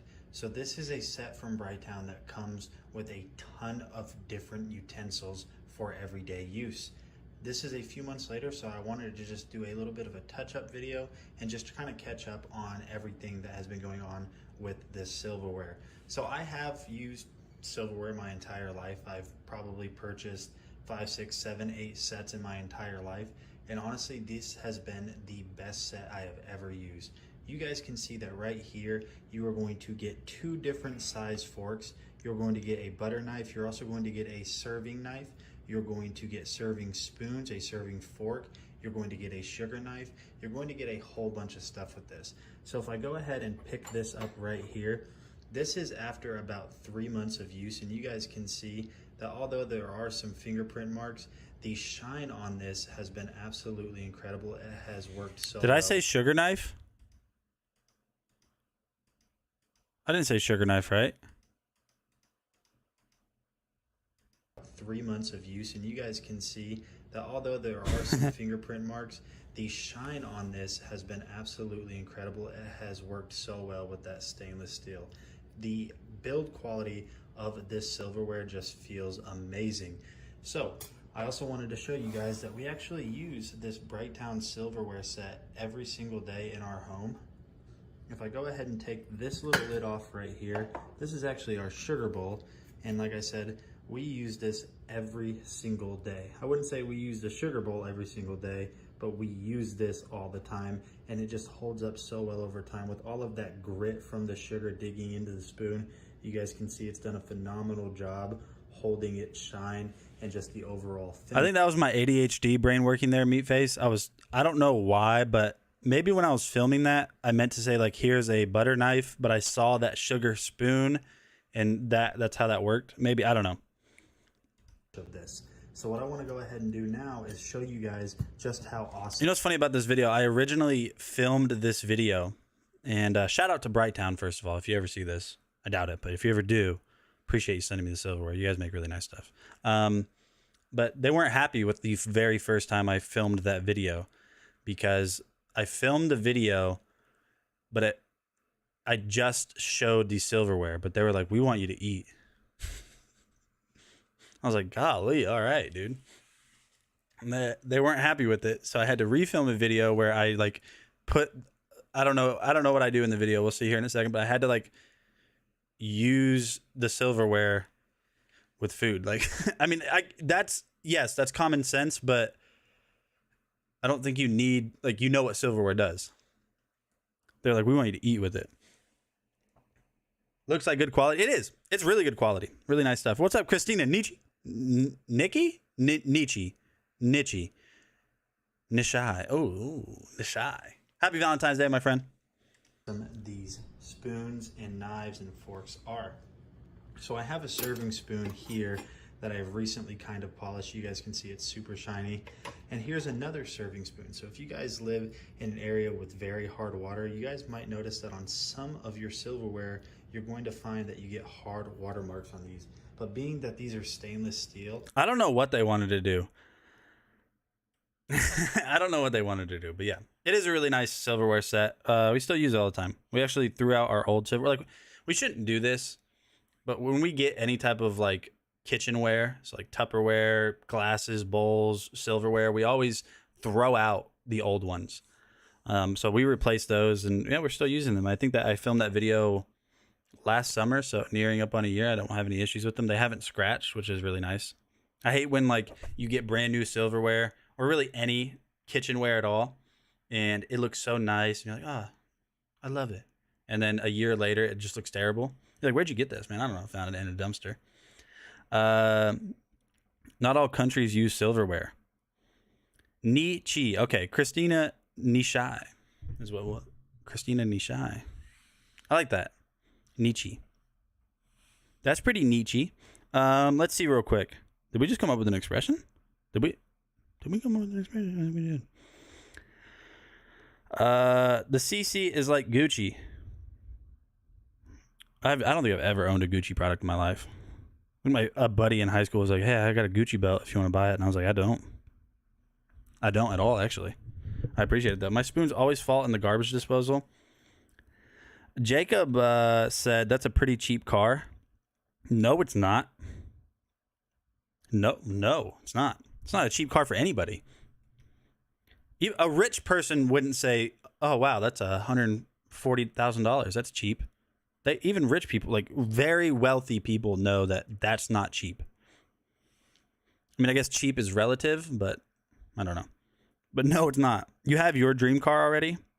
I'm not a fan of Gucci either. It was like the Gucci design that everyone used. Like they had it on handbags, belts, shoes, hats, like the brown background with like the royal like GC symbol or something, like in that weird off yellow color. He's like, you want to buy this Gucci belt? And it had like a big GC for the buckle. And I was like, no, don't ever talk. I'm wearing like sneakers and shorts and stuff, like athletics. What are you doing? I don't want that. I'm not gonna wear that. It is. It's the worst thing I've ever seen. I don't think I've ever had a single designer thing ever. I don't know. Well, I don't know. The only thing in this realm that we're talking about now that I won't spend, that I will spend, decent money on is cologne, because you get what you pay for with cologne. So I'll buy like I have Gucci cologne actually. No, I have Gucci cologne, yeah. All of that good stuff. Yeah, no, don't talk to me if you come up to me wearing whatever that Gucci stuff is. We're stepping outside and we're throwing hands. I'm sorry. Okay, thanks. That's my fave belt. I have 3 of them, and I use my robe belt. No, you don't, Sean. You've made it public knowledge that you're 50 years old and collect comic books. I'm well on my way to filling those shoes with collectibles, and I know a fellow nerd when I see one. You don't have a Gucci belt. My dream car is the McLaren F1. F1. Oh, I know what it is. Yeah, that one's crazy. It's like what? $700,000, something light. Something light. Sean, you don't have a Gucci belt. I don't even know you personally. Just from our conversations on Discord and here, you don't have a Gucci belt. If you do, I have to rethink a lot of things, okay? I have to rethink many things, actually. Now I know a bit of Sean. Oh my goodness gracious. How many more videos do we have? Because we're gonna show all of this stuff. Wait, wrong. Wait. I feel like I could fix this issue if I just rotate. Like I never know how to point to stuff. Maybe if I flip my camera 180. Yeah, because that's on my right side, but it's on your guys' left side. So let me flip my camera 180. Flip horizontal. Oh, I don't like that. I'm not a fan of that. It didn't fix my issue.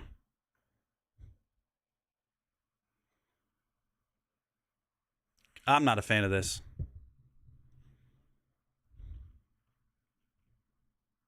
Hold on, let's try this again. Dude, my face is not symmetrical. Watch this. Hold on.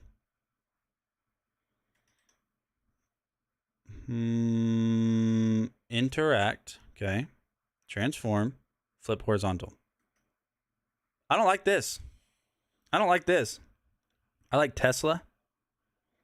I've actually never driven a Tesla. What's the here's a fun, not Valentine's themed question at all. What's the fastest car you guys have ever driven? Fastest car you've ever driven. And what's the fastest you've ever been? Not in a car, not an airplane. That doesn't count, okay? I need to spend time on your lives more often. You're pretty funny. I wouldn't say that. It's just I have crippling ADHD. I have crippling ADHD, and it just this is what you get. Yeah, what's the fastest car you guys have ever driven? Answer now, or I will turn the stream around. Okay. While you guys are answering, let's talk about these LED puck lights. Dude, I don't know how to introduce these products. I don't know. There's no set path to moving into these products. So we went from a laser engraver to a dog with a plush dog toy belly thing. Like, I don't know how to. I couldn't do. I can't do this. I can't do this anymore. All right, but no, seriously, these are pretty cool. I like these a lot because we bought our house from her grandparents, and it's like a grandparents' house. It looks old. It needs updated. We've slowly been doing that, and this, for some reason, you guys tell me. I feel like this made our home feel more modern. You guys will see what I mean. Hey, what is going on, guys? And the thing screws, but I'm not going to use them in the place that you want to mount these. I'm going to go ahead and do these under my cabinet. But the coolest thing about these is that once you need to change the battery, you don't have to worry about taking the whole thing down and losing that stickiness. So all I'm going to do is go ahead and install the other 5 LED puck lights, as you guys can see I'm doing right here. One of them you won't see in the video, but for this demonstration, it's going to look really awesome. So the controller is really awesome. You have a ton of different features on here. You're going to have your power on, and you're going to have a bunch of other stuff that you can mess with on the You see what I mean? Like, hold on, watch this. Hold on. Ew, grandparents' house. Oh, they renovated everything. Ew. Is that your grandparents' house? Wow, these guys really have good taste. When was this? No, hold on. When was this house built? 1930? Wow, this is the new edition, isn't it? I really like the way that these make the counter look, and it kind of lights up the room and just really brings a nice vibe. And then once the lights are off, this is honestly a really good way to add a night light or just a more warm vibe to your entire setup. So we don't have them. All right, guys. So this was Nate with DragonBloggers. So we don't have them on often. We don't have them on often enough for me to say if they burn through batteries or not. I just know I've only replaced them once. No, I'd say no. No, they don't. You had a 1998 Supra, a Mark II. Oh my gosh. Supras, dude. That's the most terrifying sound. If you're ever like on the highway and you have a fast car and you hear, it doesn't sound like that. It's not me. It sounds cooler than that. If you ever hear that, just don't race that car, okay? A 1998 Supra that my husband had with 1,000 horsepower. That's demonic. That's not okay. But yeah, no, Rising Sun. I'd say they do not burn through batteries. She had a Mark II Supra. Lucky.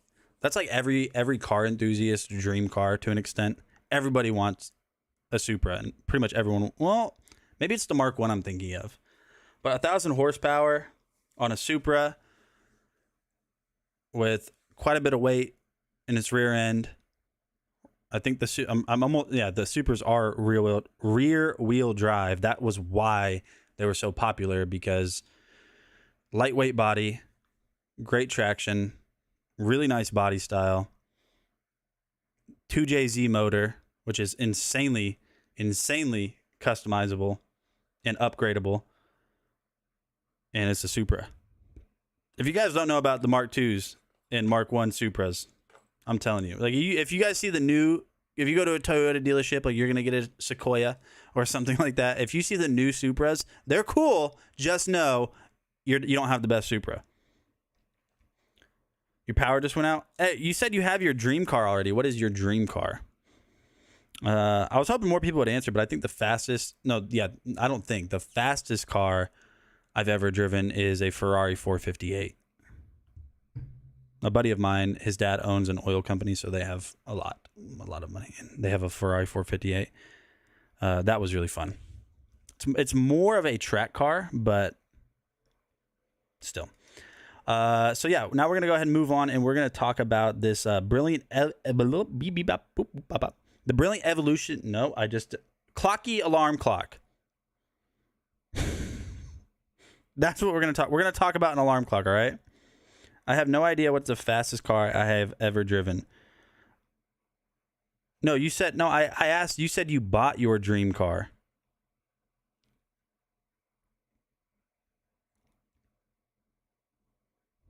Not what is your dream. You have a McLaren F1. You spent $700,000 on a McLaren F1. What do you do for a living? Because I'm messing up. There might be even more than that. There's the alarm clock. Golly. So this is really good for heavy sleepers, people that need a little bit of motivation to get out of bed. A little bit. Who emailed me? Who are you? Don't email me. Ew, I don't know you, dude. Time you set the alarm for, and then the T is how you set the time. I have the time set to what time it actually is now, but I'll be right back and we're going to go ahead and test this out and show you guys what this does whenever an alarm does go off. All right, guys, so you guys can see that we are laying in bed right now. We have this set up to go off in about 30 seconds or so. So just set it up on your nightstand how you normally would with your, your normal alarm clock. So we'll just act like we're sleeping. And like I said, this is going to be really good for people that find it hard to wake up in the mornings because it's going to roll off. And now this thing is built to be able to survive that fall. So let's just act like we're sleeping, dreaming about whatever it is you guys dream about. And this is just so nice and peaceful. I sure would hate it if something were to, start screaming.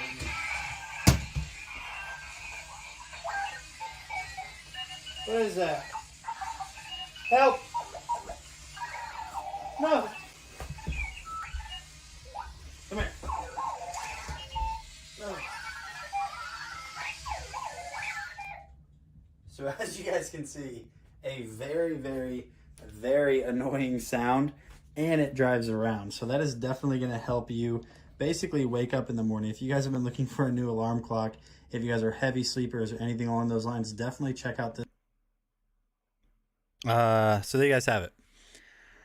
Clocky was created by Gauri Nanda in 2005 while she was a student at the Massachusetts Institute of Technology. Did you know that? I don't think anybody knows that. I don't think any. Did you know that? Why? And if you did, why? Why did you know that?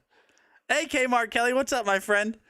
It's funny that you just joined. We were just talking about laser engravers earlier, and we talked about the laser engraver that I use to make the laser engraving that I sent you.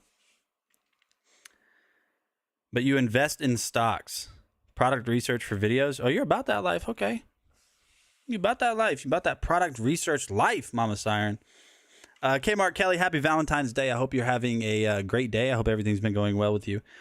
What kind of stocks?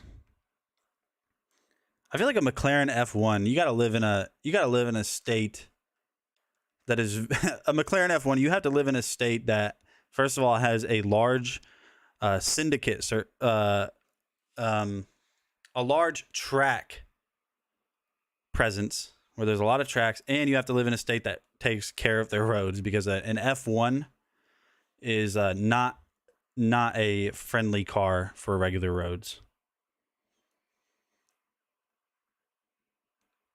Hey, bud, what's up, man? Happy Valentine's Day, my friend. Will you be... No, I mean, sorry. What? Unless... So, like I said, we are going to be showing all of this stuff on live, like today. We just have a couple more products that we're going to talk about over a video real quick. I mean, I can't even see them. All right, so here's the first one. Hold on.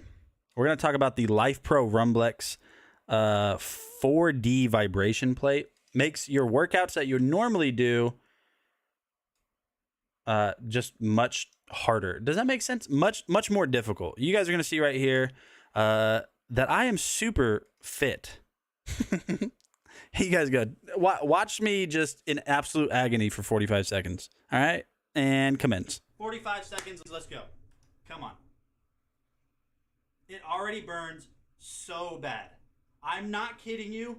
This is so much worse than a normal squat. All right here, down my leg, it burns so bad.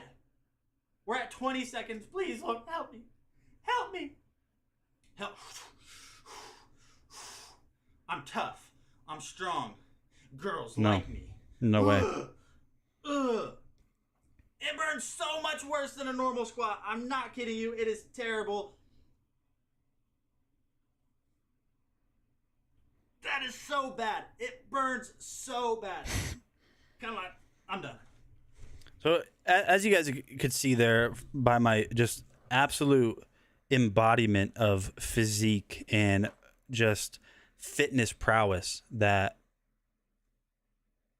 I look like an Olympian, to be honest. And you guys are like, well, I've never seen people work out in, you know, jeans. Well, here's a fun fact because of my just absolute insane physique. Jeans, whenever you wear them, they create friction, which if molecular iodines creates muscle enzyme burning. Yeah. So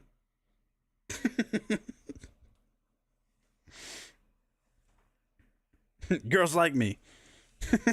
So there you guys have it. No, I'm serious though. Like a regular workout that you would do on that, like for example, perfect example is like a squat. It's tenfold. It's tenfold at how much more it burns because it's creating like micro contractions in your muscles to make them work like overtime, like triple overtime. So you guys, wait a minute. What the heck happened? Your motorized desk is now on the left side of the screen. What? What are you talking about? It's always over here. I don't know what you're talking about.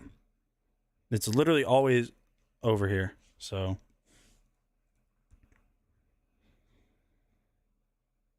okay. We have like 2 more products that we're going to talk about on video real quick. So let's knock them out. Let's knock them out. You better knock them out or you better not come out. Name that artist. You can't. Only I know that artist, not on the video. Yo, it's Adam. I'm just kidding. I know exactly what is going on. I forgot to transform it back. Hold on. A little boom. Anchor Adam's in the stream. What I see, it's on the right side of my screen. Yeah, I had it flipped because I was, I can't fit. You know. All right, let's talk about these next 2 videos. And then we will go ahead and jump into on-hand products for the stream. So we're going to talk about this iPetty automatic Wi-Fi pet feeder. It actually is really cool. We don't have a cat anymore, so we don't use it because the dog food we use is too big for it, but still. Really nice. Really cool. Makes feeding your cat... See, I don't know. Just watch. Check this out. DragonBlogger Nate here. What's going on, guys? Today we're going to be taking a look at this iPetty automatic pet feeder. They advertise this as an automatic pet feeder that is going to make feeding your pets so simple. This is such an easy thing to set up. Let's just go ahead and dive in, show you everything that it comes with. The unboxing process on this is very straightforward. You're going to get the feeder on the inside of the box. You're going to get the tray, the power cables, as well as some instruction manuals and some leveling adjustment height knobs. So right here, there are 2 ways that you're able to power this. So you can power this from 3D batteries right there. And then in the bottom left where that yellow sticker is, you can plug this in with the included USB-C cable. So what you want to do if you want to do it this way is you want to go ahead and make sure that you attach these little knobs at the bottom. These are going to sit this off of the floor just so it actually has room for all of the operation. So just go ahead and kind of screw those in. Now it's not threaded, but kind of screwing it down like that is going to help. And then you're going to download the app, which is in the instructions on how to do that. Inside of the app, you can set up schedules. And with each scheduled time, you can set up how many portions you want it to have. You can have it set up for certain days of the week. And you can have almost as many as you want. So you're not going to run out of options in the app for setting this up for automatic feeding. And then down here at the bottom, if you just want to do a quick feed, you can choose 1 through 12 portion sizes and then just go ahead and feed. Now, one of the things I did notice about this, and it might be that my knobs on the bottom are unlevel, is it seems like the food is going to the left bowl a little bit more. And so that's all you guys need to see. Automatically feed your pets. It's fitting that Adam is here. Your knobs. Oh, yeah. Hey, by the way, I am sending you the information you need to send me the thing I need after the stream. All right. Fitting that Anchor Adam's here because I told you guys we were going to be unboxing this guy today and testing it live. Now, I have the original Soundcore Mini. I don't remember, but I don't really think it I don't think it advertised having like size defying bass. Like they didn't advertise the bass being like something to behold on that. So let's get this open real quick. I'm sorry, Boom in the Sky. I'm sorry, Boom in the Sky. Adam, how many PGIs have you been to? So we're gonna live test this, but I think I need to get my camera on here. Let me add my camera video capture device, add existing. Nope. That'll mess everything up. Don't do that, Nate. Don't you do that. Hey, it's me again. Hello. We're going back down this way. Okay. So I have this in red. The plan was last Tuesday to have this on hand for the Valentine's Day lead up, but today's Valentine's Day, so this is actually this is more fitting. That speaker will like shake the table. You know what? As a matter of fact, you guys sit here in silence and think about what you did. I'm gonna go grab my Soundcore Mini 1 real quick because it's been a few days since I've listened to music with it, so I want to like really compare and I want to see if there's a big difference. It should. Incredible sound loved by 20 million people. But I'll be right back. You guys sit and think about what you did.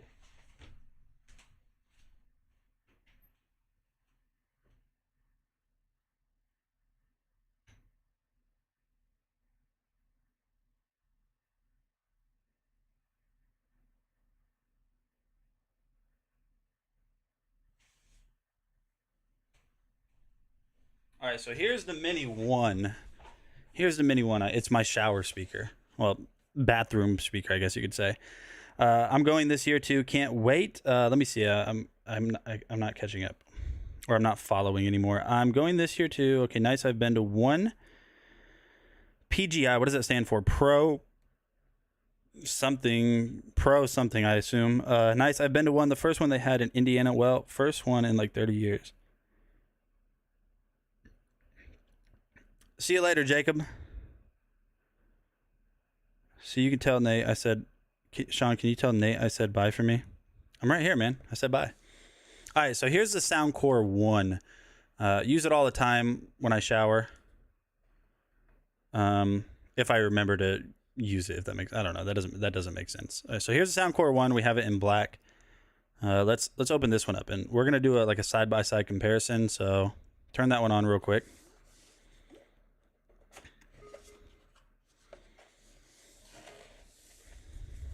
All right. Incredible sound loved by 20 million people. That's a lot of people. That's a lot of people. 20 million? That's at least 18 million. I got you, fam. What happened, Sean? You went from comic books to wearing Gucci belts and saying stuff like fam and asking about Pokemon cards? Whatever. All right. By the way, I have some great travel coming up the next 2 weeks. That's what's up, man. Oh, this looks nice. What else do we have in the box? I'm assuming that's instructions and charging cable, so I'm actually not going to open that. I know that's what it is. I've opened up enough products where I know that's exactly what's in that box. So we're going to leave this out because I imagine this is going to be better, and I imagine it's going to replace the Soundcore 1 or the Soundcore Mini OG with the Soundcore Mini 3. I imagine this becomes my shower speaker. So first of all, let's see. It has bass up technology. I don't think that's a thing on this one. Bass up is not on this. Fully waterproof. Okay, so I can actually put this one in the shower. I don't know if I could do that with this one. I don't know if I could have done that with this one. Okay, so fully waterproof. It has party cast. That's cool. I like that. So I can pair it up with like my Soundcore Motion Boom Plus and the Rave Party 2, which is nuts. I probably won't be able to hear it. I wouldn't be able to hear it if I played them close to each other. Charges USB-C and 15-hour playtime. That's one thing I liked about the Soundcore Mini 1 is that it never felt like it just, I feel like I never have to recharge it. I maybe recharged it twice. I don't know. And every time I shower, pretty much I use it. All right, powerful sound. Just looking at the specs and stuff, seeing customizable EQ with the Soundcore app. We have the Soundcore app, so we'll try it out. Curtis Woods, Soundcore Micro USB-C or USB or C. So the Soundcore 1 is micro USB to recharge. The Soundcore 2 or the Soundcore Mini 3 is USB-C. Some key differences, obviously, this one's a little bit bigger. You guys can see the difference in size from the OG to latest and greatest. Design choice a little bit different. You have easier to use buttons. This one's just kind of kind of generic on the side. So easier to use buttons. You have the Soundcore branding right there. We don't even have Soundcore branding on this. When did this release? How old is this thing? I hate micro USB. Me too, man. I hate it. The Mini 3 can theoretically pair to the Motion Boom Plus and Rave Party 2. Yeah, we'll try it out. So if we take a look at it, you guys can see that we have this in red, kind of in lieu of our Valentine's Day spirit last week. It didn't show up in time. It's kind of, you got this shiny little texture on top. That's like a metallic little Soundcore logo. I think that looks pretty cool. On the bottom, I'm assuming this is going to be like a little rubber. Yeah, so you have a little like rubber pad on the bottom. So if you have it on like a hard surface, like your desk or something, it's not gonna move around. And he says that this is gonna vibrate the table with so much bass. So we're gonna test that theory. But yeah, so far feels a lot nicer than the Soundcore Mini OG. The only thing I could say in regards to this is I like that this is like an aluminum metal housing and this is plastic. I do like that this was metal around the housing. This one's plastic. Not a big deal. Great. I hate micro. Let me see. The Mini 3 can... Yeah, okay. By the way, I have some great travel coming up next 2 weeks. Germany and then China. So you got your visa then. You're good. Adam, it's an Oshkosh. What is Oshkosh? Oshkosh Bagosh, right? It's pretty impressive, actually. We're going to find out. All right, but before we do that, now you guys got to take what we're going to do right now with a grain of salt because audio quality, you're never going to get the full picture over a stream. I mean, it's going through my microphone, it's being processed, it's being downscaled, so you're never going to get it, but we'll try it out. I'll give you guys my initial impressions on it. I mean, I've heard this, I use it all the time. You guys know we got to play generic copyright-free music, so let's go ahead.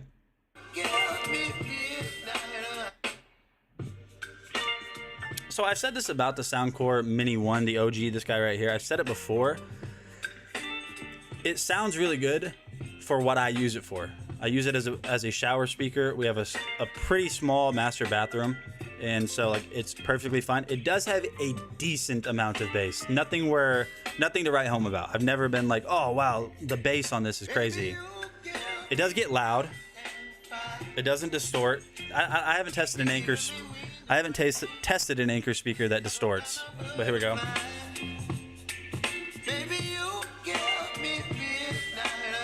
Okay, I'm gonna turn it all the way up because I'm gonna do the same thing with the Soundcore Mini 3.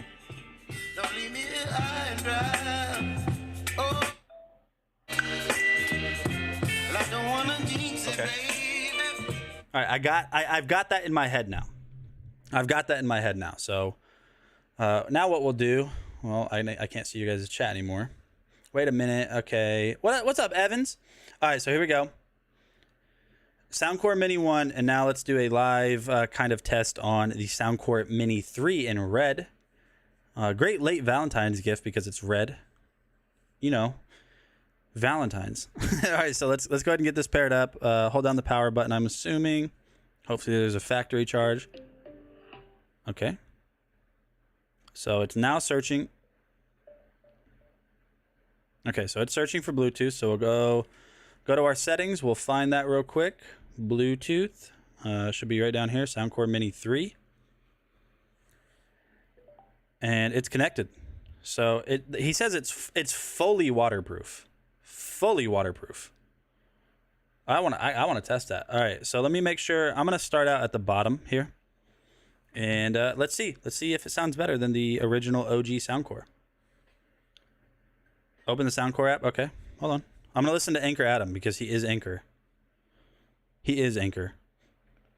Soundcore's in here somewhere. There it is. Okay. Open Soundcore app. Connect Soundcore Mini 3. I like that. That it automatically detects that you're connected if you did it before. More device settings. Okay, so we have equalizer, Soundcore signature, voice, treble boost, balanced. You can do custom EQ. I don't know enough audio to mess with that. Sorry, Nate. I was tuning you out and having a separate convo with Adam about our shared love of fireworks. I like fireworks, man.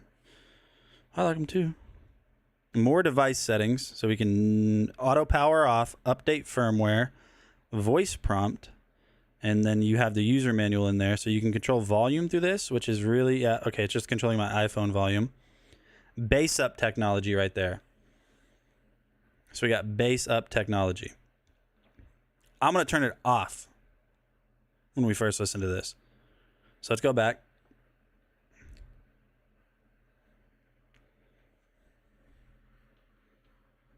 All right.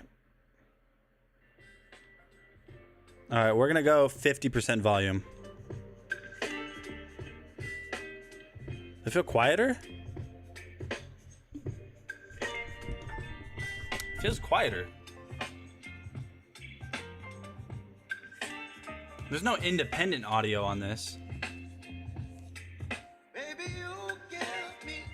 Maybe it really peaks its max volume at higher audio levels. So we're gonna turn it up all the way. Okay, yeah. Yeah.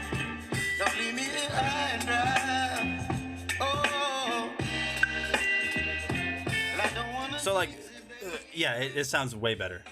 It sounds way better. It's much more crisp and clear. The increments on the volume on the Soundcore Mini are a little bit more staggered. So like from 10 to 20, like it really increases in volume after you get past 50%. If that makes any sense. Now turn bass up on. Okay. To do that, I'm gonna use a song that actually has a lot of bass. Which is this song called Dira City Center. I'm gonna wait for the beat to drop on this song without bass up. Actually, as a matter of fact, I'll just turn my microphone. I'll put my microphone down. So microphone's down. All right, without bass up enabled. Let me make sure bass mode is not enabled. You guys can see right there. We'll play this song called Dira City Center. It just has a lot of bass. I can't play it for too long. I just want to wait for the bass to drop.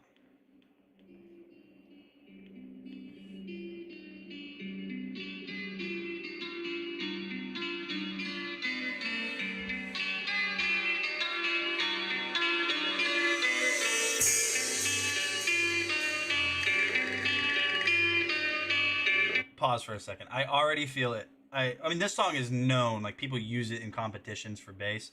It's known for a lot of bass, but without bass up technology, or without that bass up turned on, it's like that bass is like reverberating right here. It's really weird. It's like moving across the desk. It's called this right here, Dira City Center by Night Lavelle. Dira City Center by Night Lavelle. All right, let's continue. So the bass right now is right here. Right here.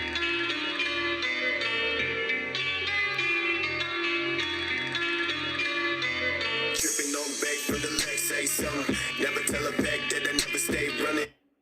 Okay, that's a lot of bass. Without the bass up technology enabled, no shot. Okay, now we're turning it on. It was, okay, so to give you guys a little bit of perspective, I had my arms right here. That bass was traveling all the way to the end of the desk right here. Right where my hands are, it was traveling all the way throughout the desk. All right, bass up is now enabled, as you guys can see in the Soundcore app. We're going to turn on bass mode right now, or bass up. And we're going to go back in the song and test it out. I'm serious though, Adam. If you have like a system with a lot of bass, or like a good something with a ton of bass, play this song on it.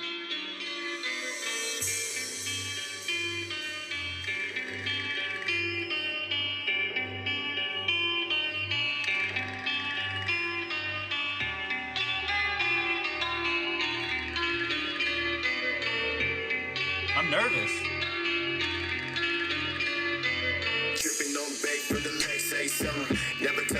What? Look, it was just moving. Okay, hold on. All the way up.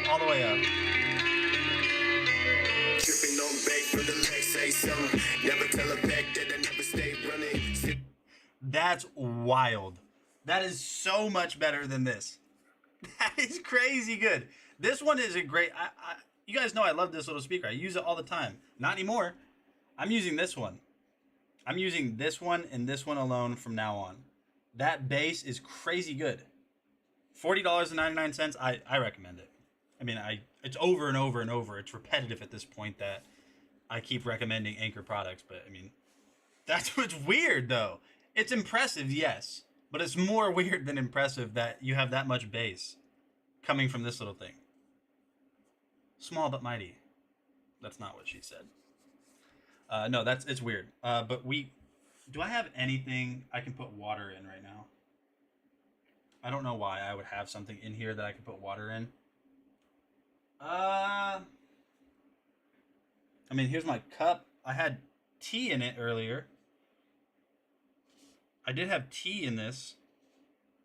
There's no more tea in there. Okay, you know what? I don't feel like going across the house to get... Well, first of all... Okay, yep. Boom. Perfect test subject right here.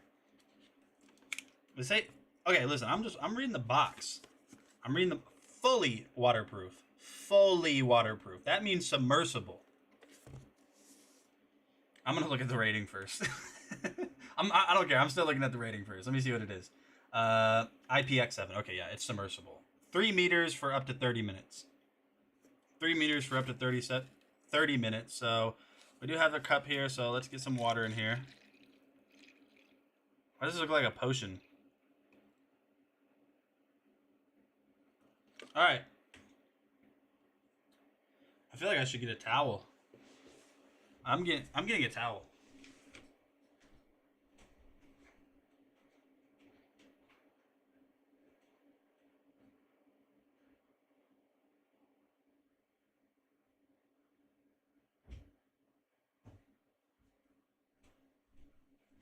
All right, here we go.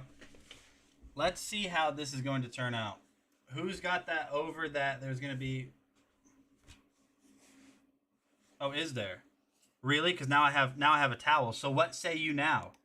What can you say now? Nothing. All right, let's make sure that if you guys are going to submerge this or have it by water, make sure that this seal right here is actually flattened down. I don't think there's anything else we need to check. So let's go ahead and just put it in water first of all. That's way too much water. That's way too much water. Okay, you know what? Oh well. Just spill. Just spill. Spread out the spill. Okay. This is why I have it. This is why I have it. Okay. We're good. All right, and we'll play the song now. Where'd that song go? Not too much water at all.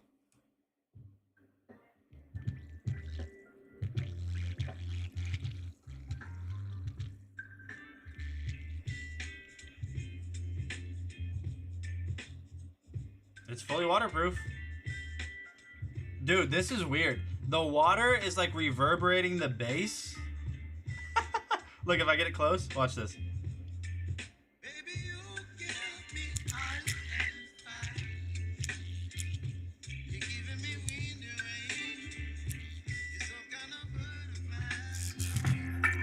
Baby, you give me midnight. You whip up my appetite. Don't leave me high and dry. Oh, well, I don't wanna jinx it, baby. That's the Soundcore Mini 3, guys. That was a very in-depth test for a live stream. It works. It do what it's supposed to do. Fully waterproof. Still works. Anchor makes great. Yeah, they do. They really do. I'm all about Anchor. Did it go through the desk? Let's see. Almost. Almost. You guys can't see it, but like right there a little bit. It actually feels... Thanks, Jim. I work for Anchor. That's the Soundcore Mini 3, my friends. I like it. I'm going to hereforth retire RIP, because I'm retiring this Soundcore Mini 1, the OG. It'll be a nice knickknack on a shelf somewhere. And Going here. Going with this one. Going with this one. Yeah, Evans has the Soundcore Motion Boom Plus, which up until recently was my favorite sound. I still haven't turned the Rave Party 2 up all the way, by the way. Or put it in the guest bathroom. Yeah, we can do that. Fully waterproof. IPX7 waterproof, to be specific. Why is focus? Nice red, so good Valentine's Day themed. Fully waterproof. Sounds great. Bass up technology, which is really cool. I highly recommend you guys give this a shot. I highly recommend you give it a shot. If you want a new Bluetooth speaker, a little mini one, this is a good one for it. I like it a lot. I like it a lot. That's the Soundcore Mini 3. I'm not even gonna put it back in the box because I really am gonna. Yeah, the old mini one will go in the guest bathroom for sure. Maybe you can gift the old one to the lawn boy. A lawn boy? Where you live, Nate? Isn't the guest bathroom the outhouse? Hey, listen, I live in a small town. Okay, you know what? I was trying to argue with you, but that's funny. Yes, I live in a small town in the middle of nowhere. Oh, but I know like tech stuff, you know? I turned it up all the way. I got a sound complaint because you told me to. Did you really? Yeah, the Motion Boom Plus is really loud. I'm still scared to turn this. I have not turned this one up all the way. I've gotten to maybe like 60% volume on this. This one's crazy. This is the one I'm scared to actually crank. Crank that Soldier Boy, now you. Okay. We got some more products that we're going to talk about. Let's turn this off real quick so I don't blind myself or make myself go deaf whenever I get a notification on my phone. Dun, dun, dun, dun. I always like the dun, dun, dun, dun, dun, dun, dun, dun, the connection sound that you get from Anchor. We got this thing right here, which is weird but cool. I don't have that speaker. Which one do you have? The Soundcore Motion Boom Plus. No, I know. I'm still waiting for the video with you holding that on the vibrating plate. That's a very specific scenario that you want to happen. Should I ask why? Should I ask why? All right, guys, we're gonna talk about this thing right here. It's pretty cool. It's more Halloween themed in my opinion. That didn't even really do anything. Turn that back on. It's more Halloween themed in my opinion, but this is an LED face mask where you can change the look of it. Hopefully this is charged because it hasn't been turned on since Halloween. We'll find out. It's charged enough. Nope, it's not charged enough. Dang it, I'm not playing the video. But in this, so you have like your little rubber. Maybe can it turn on while it's charging? Because if it can do that, then we're Gucci. USB-C. Yeah, sorry, camera. I don't think this thing turns on while it's charging. Wait, it can take batteries? Ooh. Okay, hold on. What? Why is that accessible? Why is this an accessible port? Never mind, it can't take batteries. It has to be recharged. Let's see if it turns on while it's on the charger. All right, hold on. This is impossible. Here's a video. Wear that mask while talking about the creepy puppy you gave a C-section to. That is creepy. I've reviewed off the wall stuff, but that is just unsettling, unnerving. All right, should be charging now. Okay, so hold the power button down, Nate. Hey, it's not charging? I don't want to play the video. I really don't. I want to show it live. But okay, you know what? I will. But it shows all of those different little LEDs right there. You can change it through the app or by just like pressing through the button on top. It'll change. You got like Christmas themed. You can upload your own images to this. It's animated too, so you can upload like animated GIFs if you want to. I'm going to a party in Germany on Friday and need a mask. I bought some other masks. Yeah, plug it in for a few minutes. I will. Since the 623 charges things so much faster, I'm going to plug it into that. It looked like it was charging. The battery was flashing. It was flashing to let me know that like those were creepy at Halloween. I'd never seen it before. What are these, like all the rage or something? See, now I'm old. These are all the rage. Yeah, you know what? Let me plug this into. Hold on.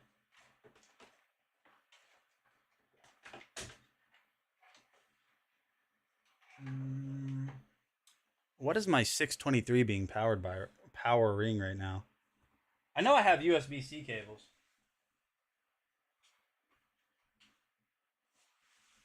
Perfecto. I have just another USB-C cable on the ground. Like everything in my life. All right, I'm going to plug this in real quick.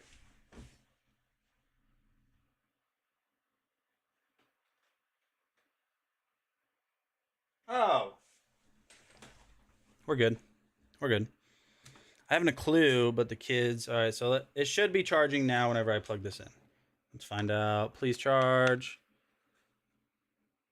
It is now charging. All right, we'll let it charge for a few minutes. We'll come back to it. We will come back to it. Set that over there. I really need to clean. Let's talk about the next product then. Let's see. Let's go with the...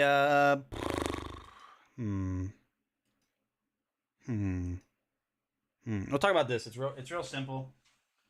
Talk about this Apex Forge laser measurement tool. I know it sounds wild, but that's what it is. You know, Adam, I still haven't opened up that GAN Prime charger you sent me, the 525. I need to open that up. I have a use for it, which is why I talked to you about it. I have a use for it. So this is made by Apex Forge. We'll zoom in my camera a little bit.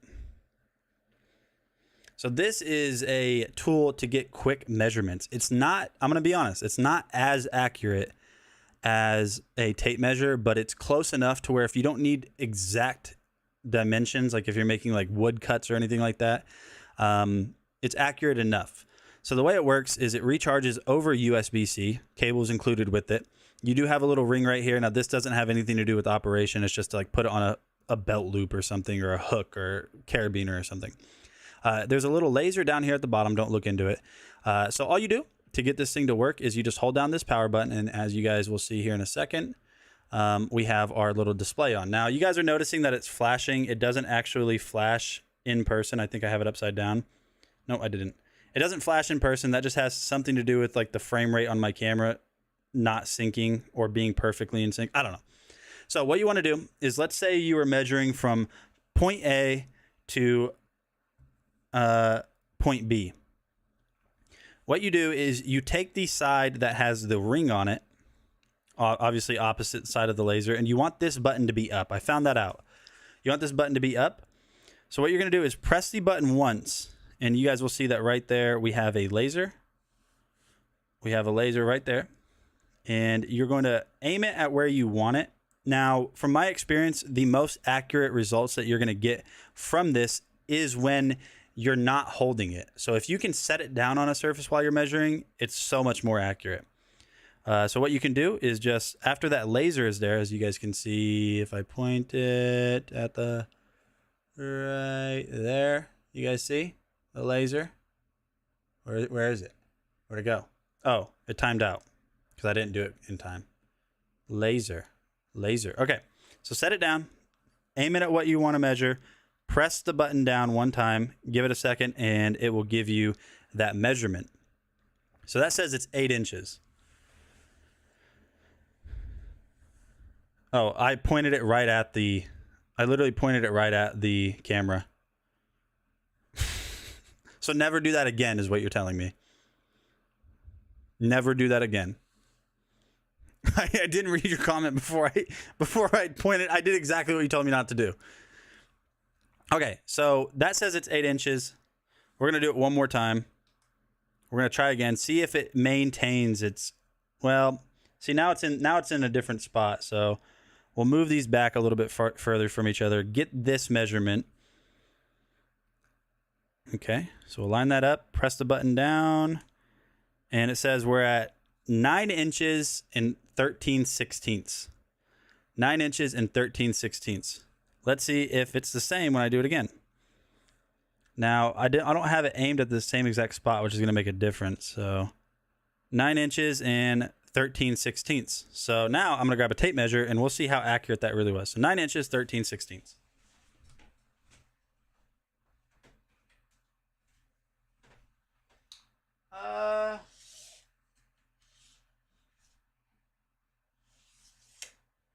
I guess a regular tape measure will work. So it measures from front of laser, or does it account for the length of the housing of the laser? I think it accounts for the housing of the laser as well. Okay, so I need to do this as best as possible. Let me line this up as best as possible. Well, I guess this would be the easiest way. 9 inches, that's 3/4. This one doesn't have 13/16 in it. But 13/16 is right after 3/4. So yeah, that is spot on. Let me see. Have it flush. Let me set this down. 3/4, 13/16. Go straight down. Yeah, that's actually spot on. That's perfect. So it obviously does take into account the housing of the laser, which is, I think it's 3 inches. So it probably automatically subtracts that, because if we do this real quick, we've got 2 7/8 inches. So if this was 9, let's see this real quick. That's 7. Yeah, no, yeah, it does. It measures, it detracts the length of it. Yeah, it detracts the length of itself from the measurement it gives you. But yeah, so like I said, where you are going to run into issues with this isn't necessarily just using it daily. The only time I've discovered, especially after that last test that we just did, that it has inaccuracies or it's not as accurate as a tape measure, which we just proved it can be, is when you hold it yourself. So say even holding it against a wall, like say if I was measuring from that wall to this one, holding it myself, if there's any type of fluctuation in movement from that laser, it's going to throw the measurement off. So you can always, if you can, always have it sat down on the surface or on a flat, level, sturdy surface, so you can test that out. We'll test its tolerance one more time. That should still be the same. 9 inches and 13/16. Yep. Oh, it even has a history too. Look at that. I just realized that. It even has a history. That's pretty cool. Like your last measurement. So you guys go. Very simple product. Very easy to use. Rechargeable. And pretty small. I mean, you could just have this in a pocket or something like that. Is there a length limit? I haven't found one yet, but I'm sure there is, yeah. It's not a high-powered laser. So, I mean, I've done 12 feet from this wall. I've done 12 feet from that wall to that wall. I've done, I think this is 15 feet from this wall that you guys can't see to that wall. So, I'd say for the majority of projects or majority of measurements, you'll probably be fine. But I imagine maybe 30 feet, 40 feet. It probably says it on the product page. It's 98 feet. Can you save measurements to app? I mean, it doesn't have a Bluetooth, it's not Bluetooth enabled or anything. So, I mean, yeah, you could save the measurements on your own third party app, like Notes or something. But 98 feet, that's crazy. That's wild. Hold on.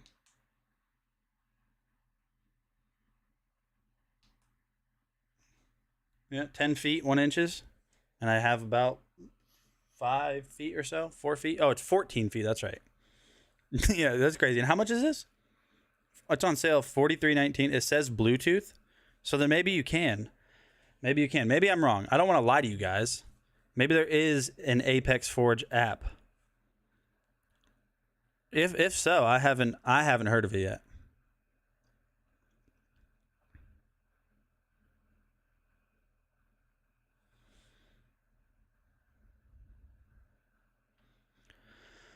So by the way, that thing I showed you last week is officially launching tomorrow. We talked about a lot of things last week. Hold on. You're gonna have to send me a message, because we talked about a lot of different stuff. I can't remember. All right, we need to look up I just looked it up. Apex Forge. Maybe it's not going to be under Apex Forge. It might be under iRing. iRing. I'll just look up iRing.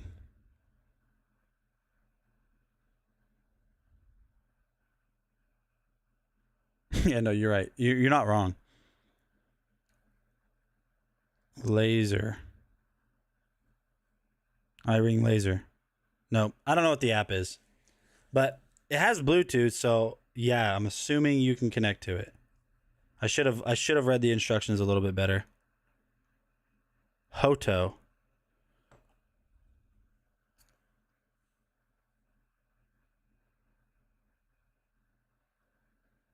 Okay, hold on. Hoto Smart. No.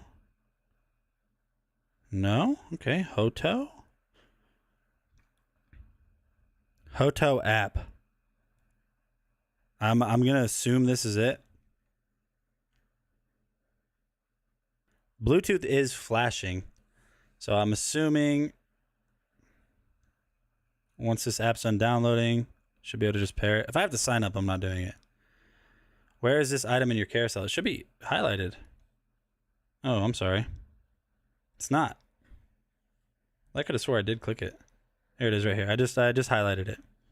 All right, let's go open. Hoto. Okay, I see it. I see the little tool.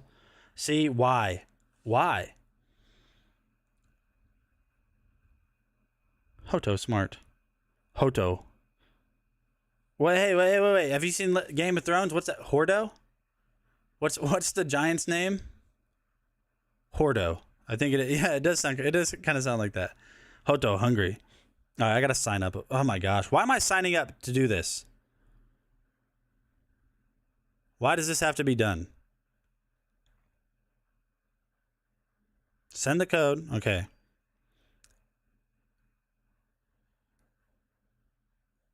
Set the password. Done. Set the password. Allow. Go to app. Continue. Got it. Okay, add device. Add device. Continue. Laser measurement tool. There it is. It popped up. Press and hold the reset button.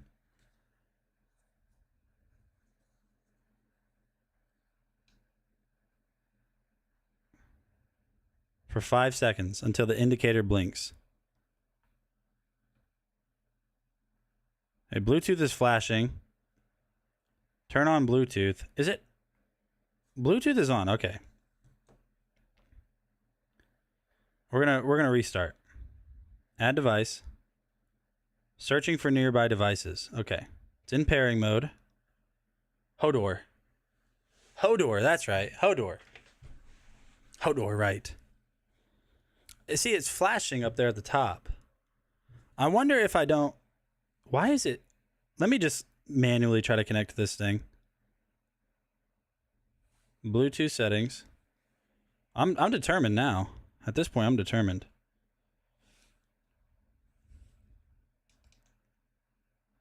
What?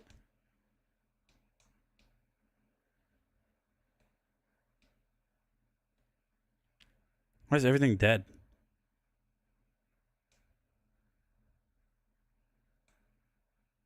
Yeah, it's dead. That's why. Muya app. Whatever. Yes, it does have app control. It does have app control. I don't know why I didn't just look at the app and say, okay, yep, it does. Because I like to make things difficult. Muya app? But this is it. Okay, you know what?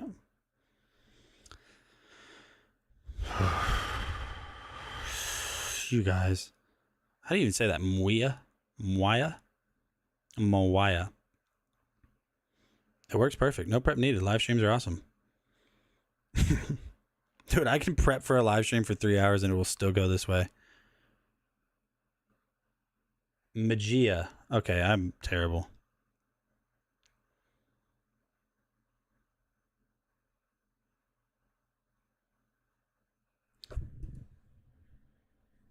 That's not an app.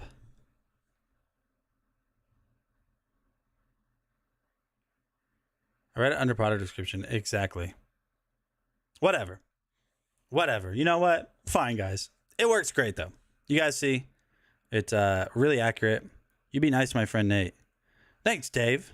You can make floor plans. Okay, that's cool. Now I want to download the app, but we're not going to. We spent too much time on a very simple product. Now we're not going to. And you guys have me to thank for that. All right, let's talk about a couple. Let's talk about a couple other Bluetooth speakers real quick. Gotta find them in the carousel. If you can make floor plans, I like that. That's really sweet. So we're gonna talk about the Tribit Aqua Ease Bluetooth speaker and the Tribit Stormbox Micro. You know what? As a matter of fact, let's do a comparison. Let's do a comparison on with the Soundcore Mini. So price point wise, the Stormbox Micro is around the same price as the Soundcore Mini. It's $10 more. I'm gonna give you guys my honest opinion which one sounds better. It's a much larger speaker too. Much larger.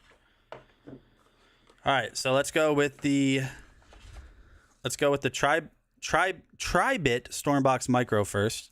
So this is a pretty cool speaker. This is really designed for people that ride bikes because this is a really strong kind of like rubber strap that will go around your bike, your handlebars, or really anywhere else that you can think of. That's what that's designed to do. So what we'll do is turn this one on real quick. My phone should automatically connect to it. Now remember, there's $10 price difference here. I'm going to give you guys my honest opinion, which one sounds better. But remember, there's a $10 price difference. So we're connected to the Tribit Stormbox Micro. I'm going to give myself like 15 seconds at 50% volume. Actually, you know what? We'll go with 75. Okay.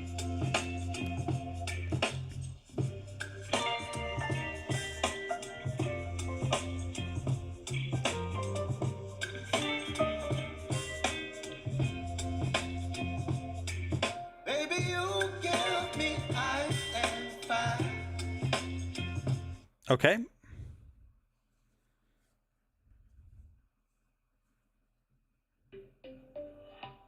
It's so much more clear already.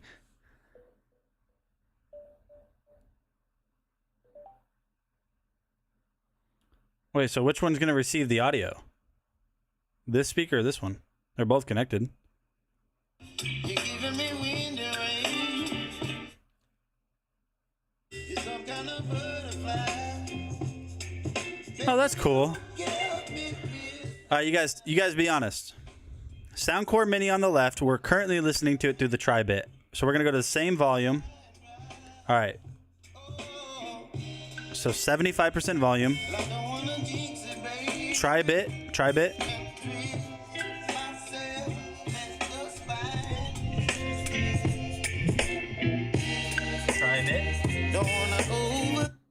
Okay, now we'll go to the Soundcore Mini 3. And we'll go same volume. Wait, there we go.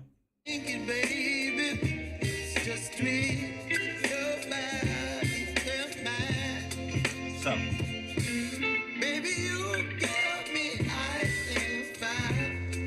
Alright, so my impressions on the Tribit Soundcore, or the Tribit, golly dude. The Tribit Stormbox Micro is at 75% volume. It's louder, but not as clear and not as much bass. At 75% volume with the Soundcore Mini 3, it's not as loud, but it's clearer with more bass. So which one? Which one do we go with? The one with more bass, not as loud but clearer, or the one with less bass, noticeably louder, but not as clear? It's close, but for me, I go with the Soundcore. But I don't know. Actually, I don't know. This one is noticeably, this one's noticeably louder. Not as clear, but it's the difference is negligible. And then this one's more bass, not as loud. Which one do I choose? Honestly.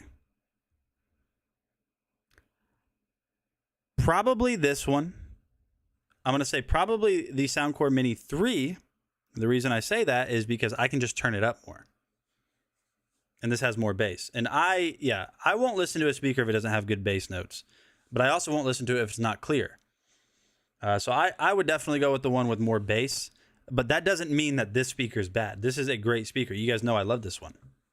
Just to give you guys a little bit more of a demonstration on, oh my goodness, I'm sorry. I know that was terrible on your guys' end. Give you guys a little bit more of a demonstration. We'll just position my mic right here.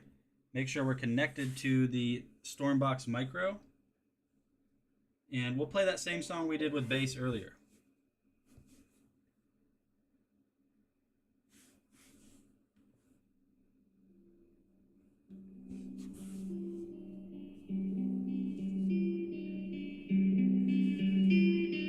Oh, and also, this one isn't waterproof.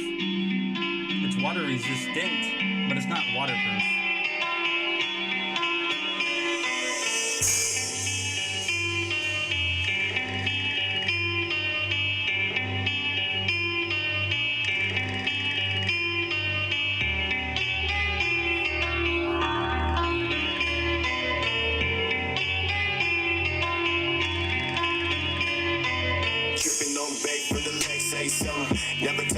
Oh yeah, no, it's not even close with bass. Nowhere close. Nowhere close. But still, it does have a decent amount of bass. It just doesn't have the bass up. Obviously, it's a different brand. It's a great Bluetooth speaker. So if you guys want one, this is specifically designed for people that are very active in mind too, because you can like put it around a, like a handlebar, for example, or an electric scooter handlebar, whatever it is. Great Bluetooth speaker. So go ahead and get that covered back up. And what we're going to talk about next is another tri-bit speaker, which is also waterproof. And I believe it's the same price. No, it's $10 cheaper than the Soundcore Mini 3, which kind of set a precedent in my mind for tiny Bluetooth speakers once I heard it earlier. So that's the Stormbox Micro, but now we're going to talk about that's the Stormbox Micro by Tri-Bit. Now we're going to talk about the Tri-Bit Aqua Ease, which this one is a fully submersible Bluetooth speaker. So we'll go ahead and just open this up. Now, I've unboxed this before. What's up, Jennifer Lude? We're doing some like speaker comparisons today. I don't think I've ever really done this on stream. So just taking a look at the design, you guys can see you kind of have this like really off, it's like an off pink color. I don't really know what you call that. Pastel pink. On the bottom, you do have those little pads at the bottom to make sure it doesn't move around while you're using it. You do have a little strap right here. This is fully submersible, so you can put this in water 3 meters up to 30 minutes, and you'll be fine. This one does have a couple tricks up its sleeve. It does have an LED light that will go around it. There's no app controller or anything like that. It does have a little clock here, which is programmable. So if we go ahead and power this on real quick, you guys can see the LEDs that are right there. Now, it's going to connect to my phone, and while it's not playing music, it'll turn off. Actually, let me disconnect the Stormbox Micro. It looks like it's still connected. When it's not playing music, it will turn off the lights. When you play music, it'll turn it off, but you can do it manually. So let's go ahead and try the Tri-Bit Aqua Ease. We'll go with... let's see real quick. Here we go. Let me turn off the lights. I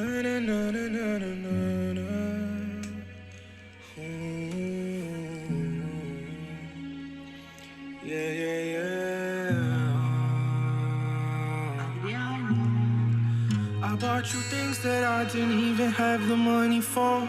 If I could make you feel so rich, I don't mind. You know, I'm not gonna lie. Just initial impressions just now. I know it's really dark in here. I'll turn that light back on in a second. This sounds better than the last one we looked at. The $50 one from Tri-Bit, this one sounds better. 100%. More bass, too. And it sounds clearer and louder. That's weird. That's weird.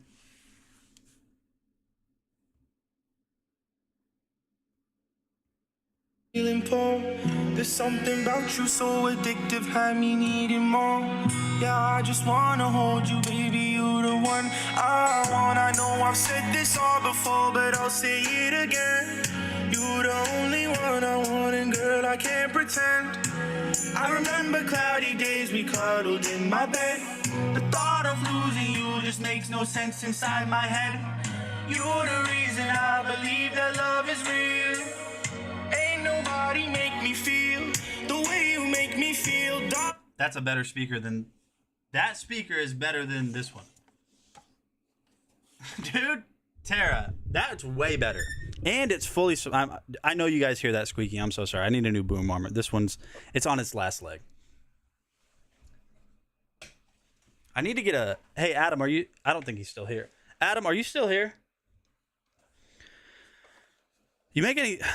If you are still here, I need a smart plug that has Stream Deck plug-in compatibility. Does that make sense? I need a smart plug that I can control from a Stream Deck. Somebody do some research. If you guys are still listening, I need some research done. I need a smart plug-in that I can also use program on the Stream Deck. So I can turn that light on and off because it's just a box light or a... Yeah. What's the word? You know what I mean. But there you guys go. That speaker sounds... Okay, so we got the Tri-Bit Aqua Ease at $29.99. It's on sale today from $40. And the Tri-Bit Stormbox Micro. This one is fully submersible. It's got a clock. It's got the cool lights on it. Makes it look fancy. This one has hi-fi audio in it. That's partially why it's so clear. But this is a better speaker. Without a doubt, that speaker's better. I mean, listen to it. Tell me, is it real? Or was I lying to myself just to make it feel so real? Ain't nobody gonna love you like I love you. Ain't nobody. What a good song too, by the way. Moonlight by Ali Gati. Aligatie. What a good song. Nobody love me like you, and I can't love nobody back. You remind me of the moon, because every night you coming back. All right, there you guys go. A few Bluetooth speakers. Why? Why is this one so much better than this one? The math isn't mathing. White label. Adam knows why. All right, let's power this off. Amazon has some, I think. Oh, you just press it once. That's kind of strange. There we go. We've taken a look at a lot of Bluetooth speakers today. If you guys have any questions about anything you see right here, any of these speakers that you see right here, let me know and I'll answer them for you. Do we have any more Bluetooth speakers today? No, we still got some Anchor projectors.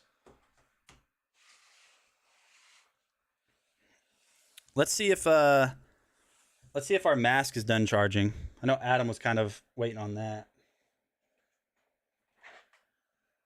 We are at, oh my gosh, the Anchor 623 power, the capsule, Adam, it charges so fast. This thing's like already almost fully charged.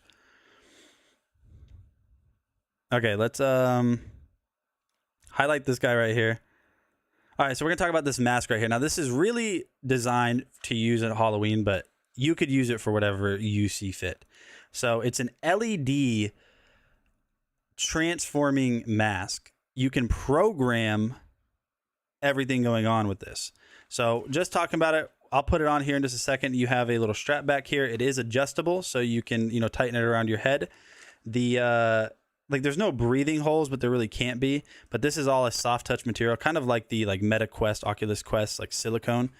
But no, as you guys can see right here, it recharges over USB-C right there on top, and there's your power button. So we'll go ahead and hold this down for a second. Should turn on. There we go. All right, so the very first face that you're going to get is this little guy right here. But just know that you see that kind of like flickering. You don't see that in person. It just has to do with the frame rate on my camera. So if we go ahead and press the button, here's another one. I wonder if I turn off lights, if that fixes it, or if I go to this camera.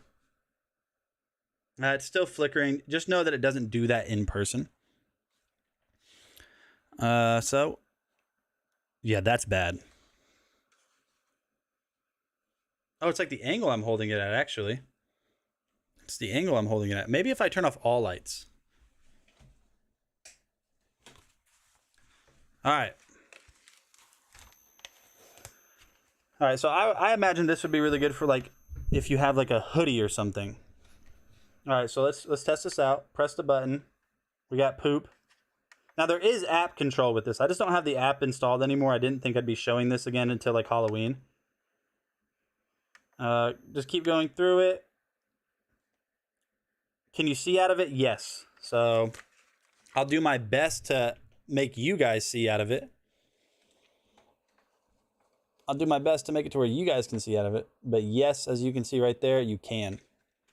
I mean, it does obstruct your view quite a bit, but nothing terrible. Light off. Okay. Let's go through. Flames, a dancing guy, whatever that is. That. Now, there are faces that we'll get to. So there's like a jack-o'-lantern, Santa, this thing. I don't know what just happened. I didn't like that. I didn't like that at all. A clown. And then we got that one.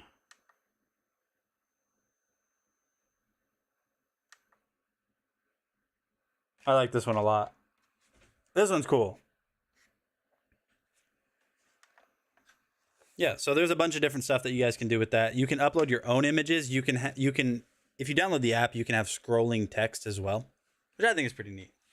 So if you guys want something cool for Halloween or really whatever else, give this a shot. Creepy. It is creepy. I agree. It do be pretty creepy. I like it though. Shining app mask. Shining app mask. Yeah, you guys can do like your own text and stuff and have it scroll across the screen, say what you want it to. So it's a pretty neat little product. All right, we're going to talk about this guy right here real quick. We're going to talk about the, hit the mic. We're going to talk about the EcoFlow River 2 Max. It's a portable power station designed to basically just give you power when you are without, whether it be traveling, whether it be a power outage, RVs, camping, bunch of situations. For me, power outages is like the biggest selling point for these things because they have a ton of power.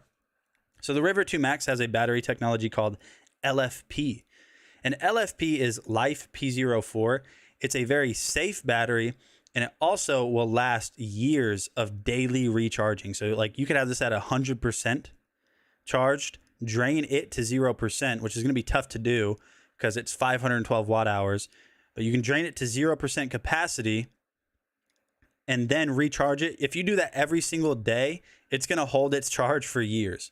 It's crazy. So you have 4 USB ports, one of them being a USB-C 100 watt, 2 of them or 3 of them being just regular old USB-As. Then you're going to have 4 AC outlets.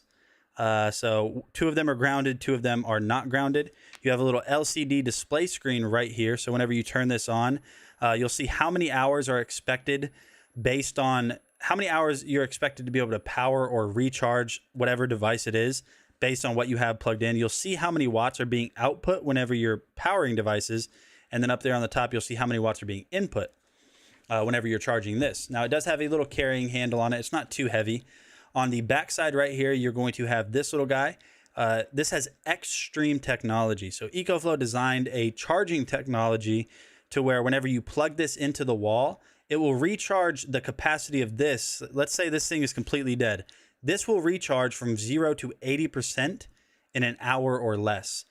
My testing that I did with this, I charged it from 0 to 100% in like 59 or like exactly an hour. So it's actually a little bit quicker than they say for me. That port right there, you can recharge this with solar panels. EcoFlow makes some. Or you can recharge it from your car, and the cable to plug this into your car is included with it. So if you guys just need a little bit of peace of mind and, going through storms, having a power outage due to like a natural disaster, if you live in like, an area where you just get bad storms, power outages from snowstorms, rain, hurricanes, tornadoes. This is a really great peace of mind thing for me because I know that I'm going to be able to power my devices that are essential when the power's out. So like a space heater, recharging your phones, obviously, with these USB ports. If you need to plug in a fridge or a freezer or something, CPAP machines, other medical devices, there's a whole bunch of things that you can do with the River 2 Max. And my favorite thing about this is that it has LFP battery technology built into it. It's going to last for years. So $469 isn't cheap, but it's going to last years of using it daily. And you're not even going to use it daily. So it's going to last even longer, which is really awesome. So if you guys are looking to just, add a little bit of peace of mind to your life, I highly recommend giving this a shot because just knowing that I have this, and if anything ever goes wrong with the power, I have a newborn. I have a newborn baby. There's stuff she has to be warm in the winter. You know what I mean? I can run a space heater from this. It can power devices up to 1,000 watts. Up to 1,000 watts on that River 2 Max.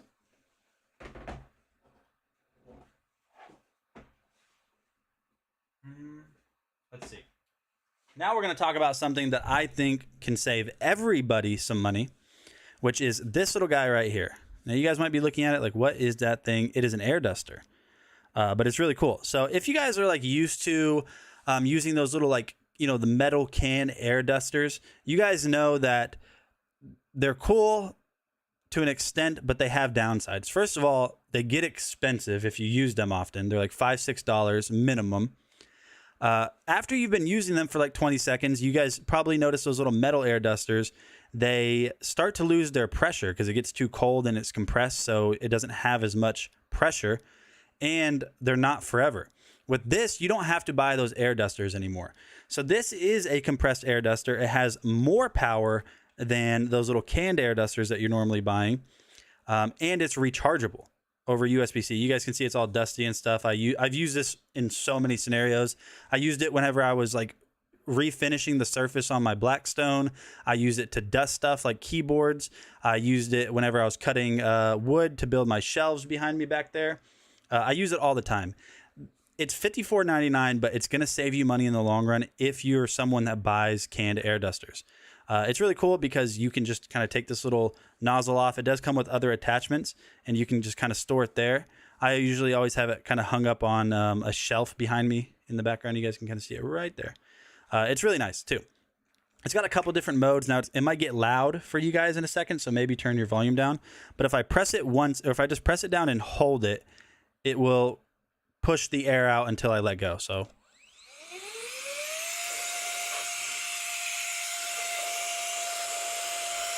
and I let go and it turns off. Let me grab a piece of paper real quick. I know I've got pieces of paper.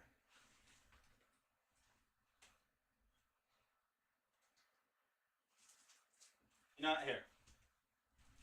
We'll just use this thing. So no freezing. Yeah, that's one thing I didn't even think about, bud. No freezing on the surface whenever you're spraying too. Yeah, none of that like condensation, freezing condensation. Yeah, you don't get any of that. And it doesn't lose its pressure after you've been using it for 30 seconds.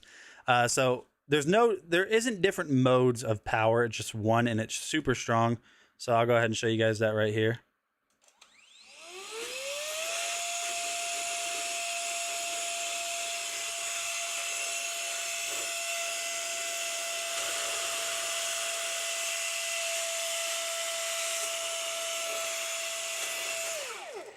So yeah, and is it as strong? Yes, it is. It has more airflow, but one thing that like I almost lied to myself in a way. At first I was thinking it is not as strong because the nozzle. Oh, hold on. The nozzle isn't as narrow, so air isn't being compressed as much. But everything that I normally use, like an air duster for, like an air dusting can, I have no problems with it. Then the battery lasts. I've recharged it one time. I'm not even kidding you. I probably used it for like 2 hours straight one day. 8,000 milliamps. Yeah, I was using it for like 2 hours. I took like a grinder to a Blackstone. You guys know the flat griddles, basically. I took a grinder to a Blackstone because I was refinishing the surface on it. and I had this set up sideways on it and pushing all of that like dust and stuff off, or rust. It really is what it was. Will it blow without the nozzle like a canned air does? Yeah, it will.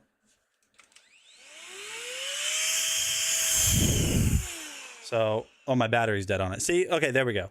Now I have to recharge it.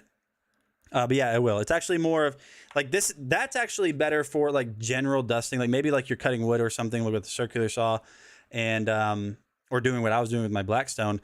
That has a more broad, a wider spread on the air. You should buy one for the office as a test. I'm just saying, if you already buy those air dusters, you know that they're annoying, and $5, you know, relatively isn't that expensive. But when you're buying them over and over, you might as well try something like this, because eventually you'll make your money back, you know. And air dusters are just annoying. They just are. They get cold. Once they get cold, they don't have pressure. Then you have to wait for them to heat back up, I guess you could say, and then you can use it again. You have to be careful whenever you're like, if you're trying to get into like a certain area, you can't turn it upside down, because then it will liquefy, and you know, that vapor or whatever you want to call it comes out, and you can't do that on electronics. So yeah, this is just in my opinion, this is just very smart if you guys are already buying those. I'm not going to have no money after you're live. Tara, that's kind of the goal. I want to show you cool products that you might be interested in. It's kind of the goal though. But don't go broke. Don't go broke because I'm out here being a nerd about all this stuff. And blah blah blah. Even better, 15% coupon. Bud, try it out. Have I steered you wrong yet, bud?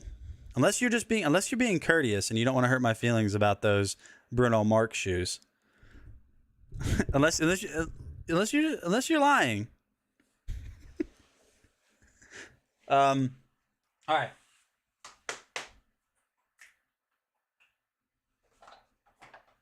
We're going to talk about a couple of Andoble phone mounts for your car. Two different ways that we're going to...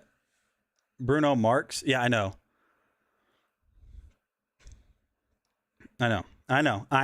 It's crazy. It's so close. Let me see real quick. I got to find these in the carousel. They're somewhere in here, I promise. I know they are.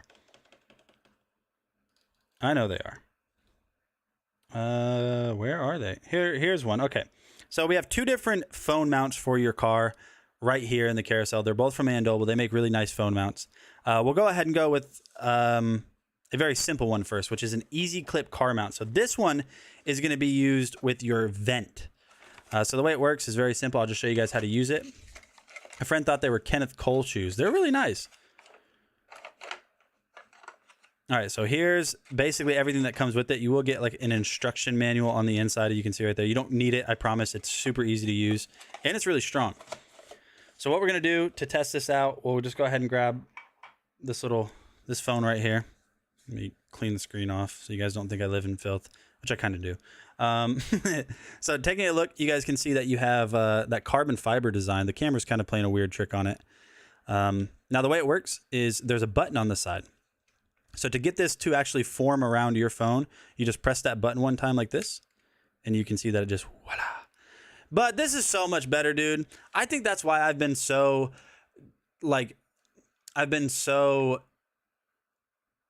hesitant to try to do live streams where I show so many things on hand. It's because that overhead camera, in my opinion, having an overhead camera is the best way to show it, but that overhead camera just couldn't hang, you know? So it kind of deterred me from doing that. But look at this. It's just so much better. So you guys can see that, like I said, nice little click sound. Push that button, makes it wide enough for whatever phone size you have. And then if you have a long phone, you can just pull that down. It doesn't have a button for it. So we'll go ahead and place the phone in here just like this. And it will kind of center itself up. So you guys see how we're like off center. If you do this, it centers the phone perfectly. I click it down until I feel it squeeze, and then I do one more click just to make sure it's really there. And you guys can see, I mean, that's not going to fall out. That's not going to fall out. Like normal car movements, driving and hitting bumps, it's not going to fall out.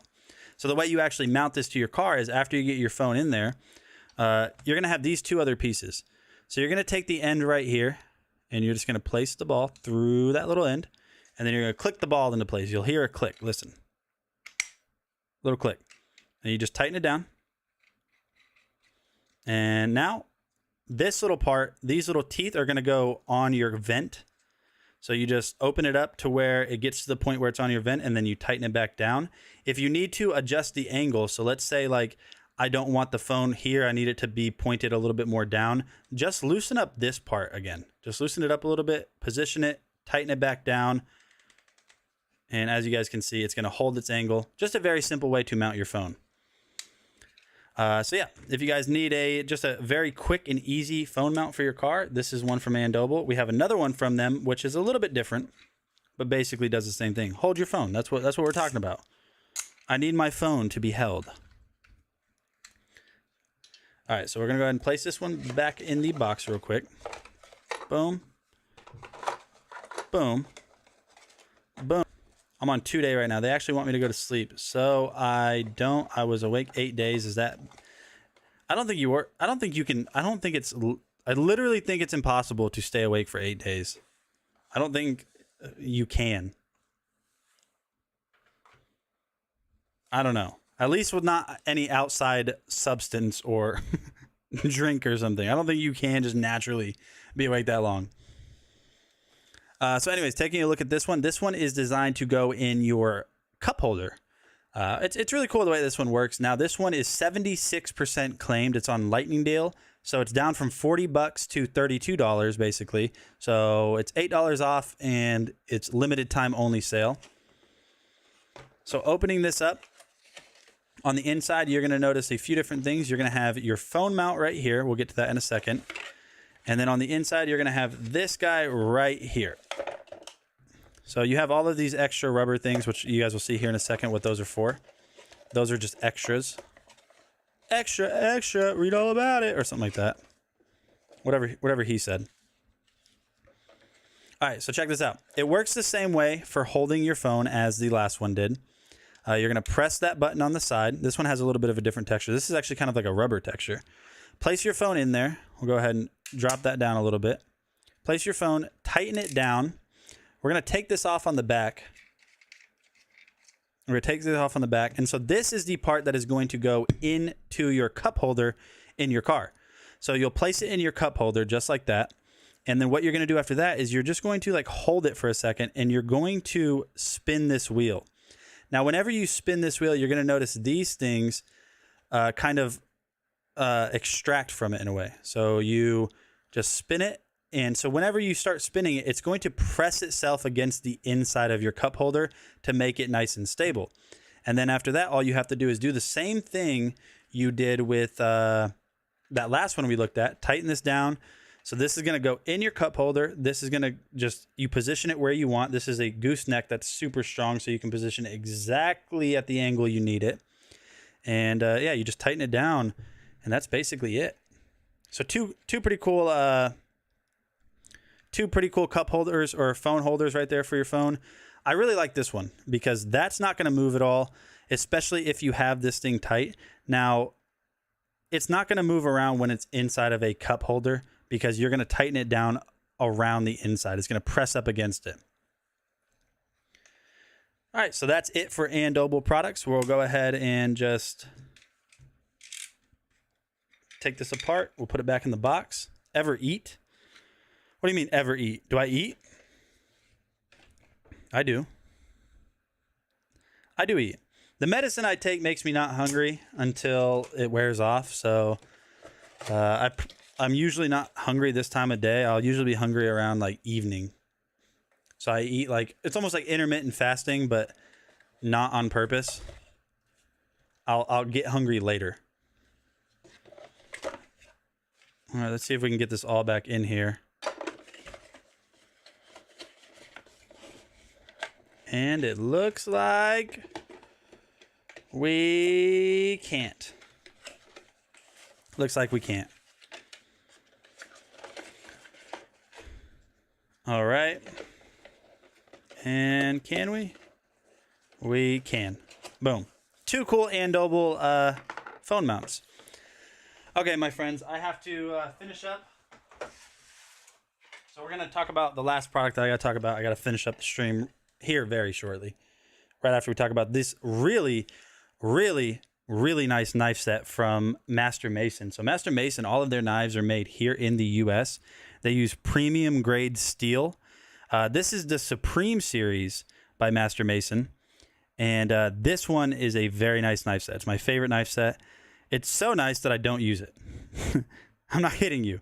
I always go for like my cheaper knives because I don't ever want to like wear these down. Now it does come with a knife sharpener, an actual knife sharpener, not an edge cleaner. So this is like real walnut right here.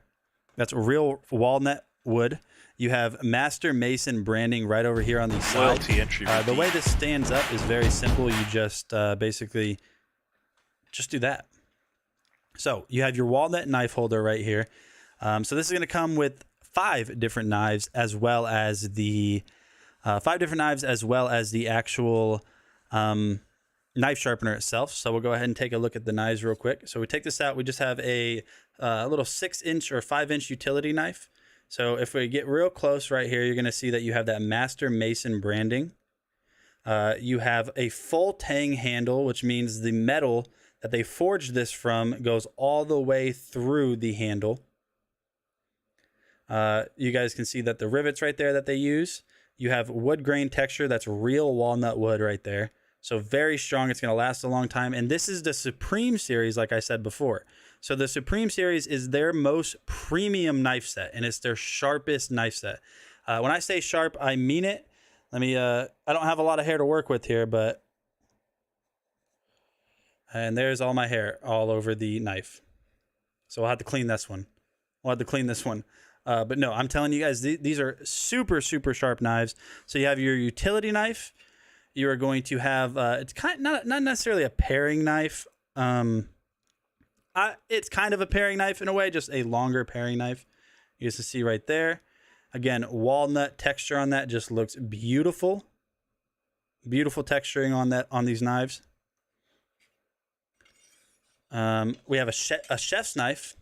Obviously, you're going to need most people need a chef's knife right here. This is an 8-inch chef's knife. Beautiful Master Mason branding right there too. I mean, just look how pretty these knives look. These are just premium, sharp, beautiful knives. And it's only $50 too. You have your bread knife. Again, beautiful Master Mason branding. The stainless steel, it looks very nice. The finish is perfect on it. And then we have basically this is a utility knife. It's basically just a little utility knife. Again, Master Mason branding on the side over there. Very, very sharp knives. So if you guys get these, be careful. Master Mason makes a bunch of different knives, and being that this is the Supreme series, it is their sharpest knife set. And again, it's so cool. The quality that you get from this knife set, you're not getting a lot of knives, but they're going to be some of the last knives you're ever going to use. I mean, you take care of these things, they're going to take care of you. Just very premium. But with that being said, guys, that's going to be it for my stream today. We're actually like 30 minutes over when I was supposed to be basically done. So, hey, I appreciate all of you guys hanging out. Tara, let me know what your favorite product was that we talked about out of everything right here. Let me know what your favorite product was. If you do end up ordering any of the things I talked about, just let me know. Come back to the stream once you get it. Let me know what you think about, whatever it was. I know that Bluetooth speaker with the lights and the waterproof and all that, you liked that. Yeah, bunch of cool stuff in the carousel. If you guys have any questions, feel free to ask them in the chat right now. That's going to be it, though. Adam, you streaming tonight, man? Should be, right? Tuesday? Or no? The speaker? Yeah, let me know what you think about it.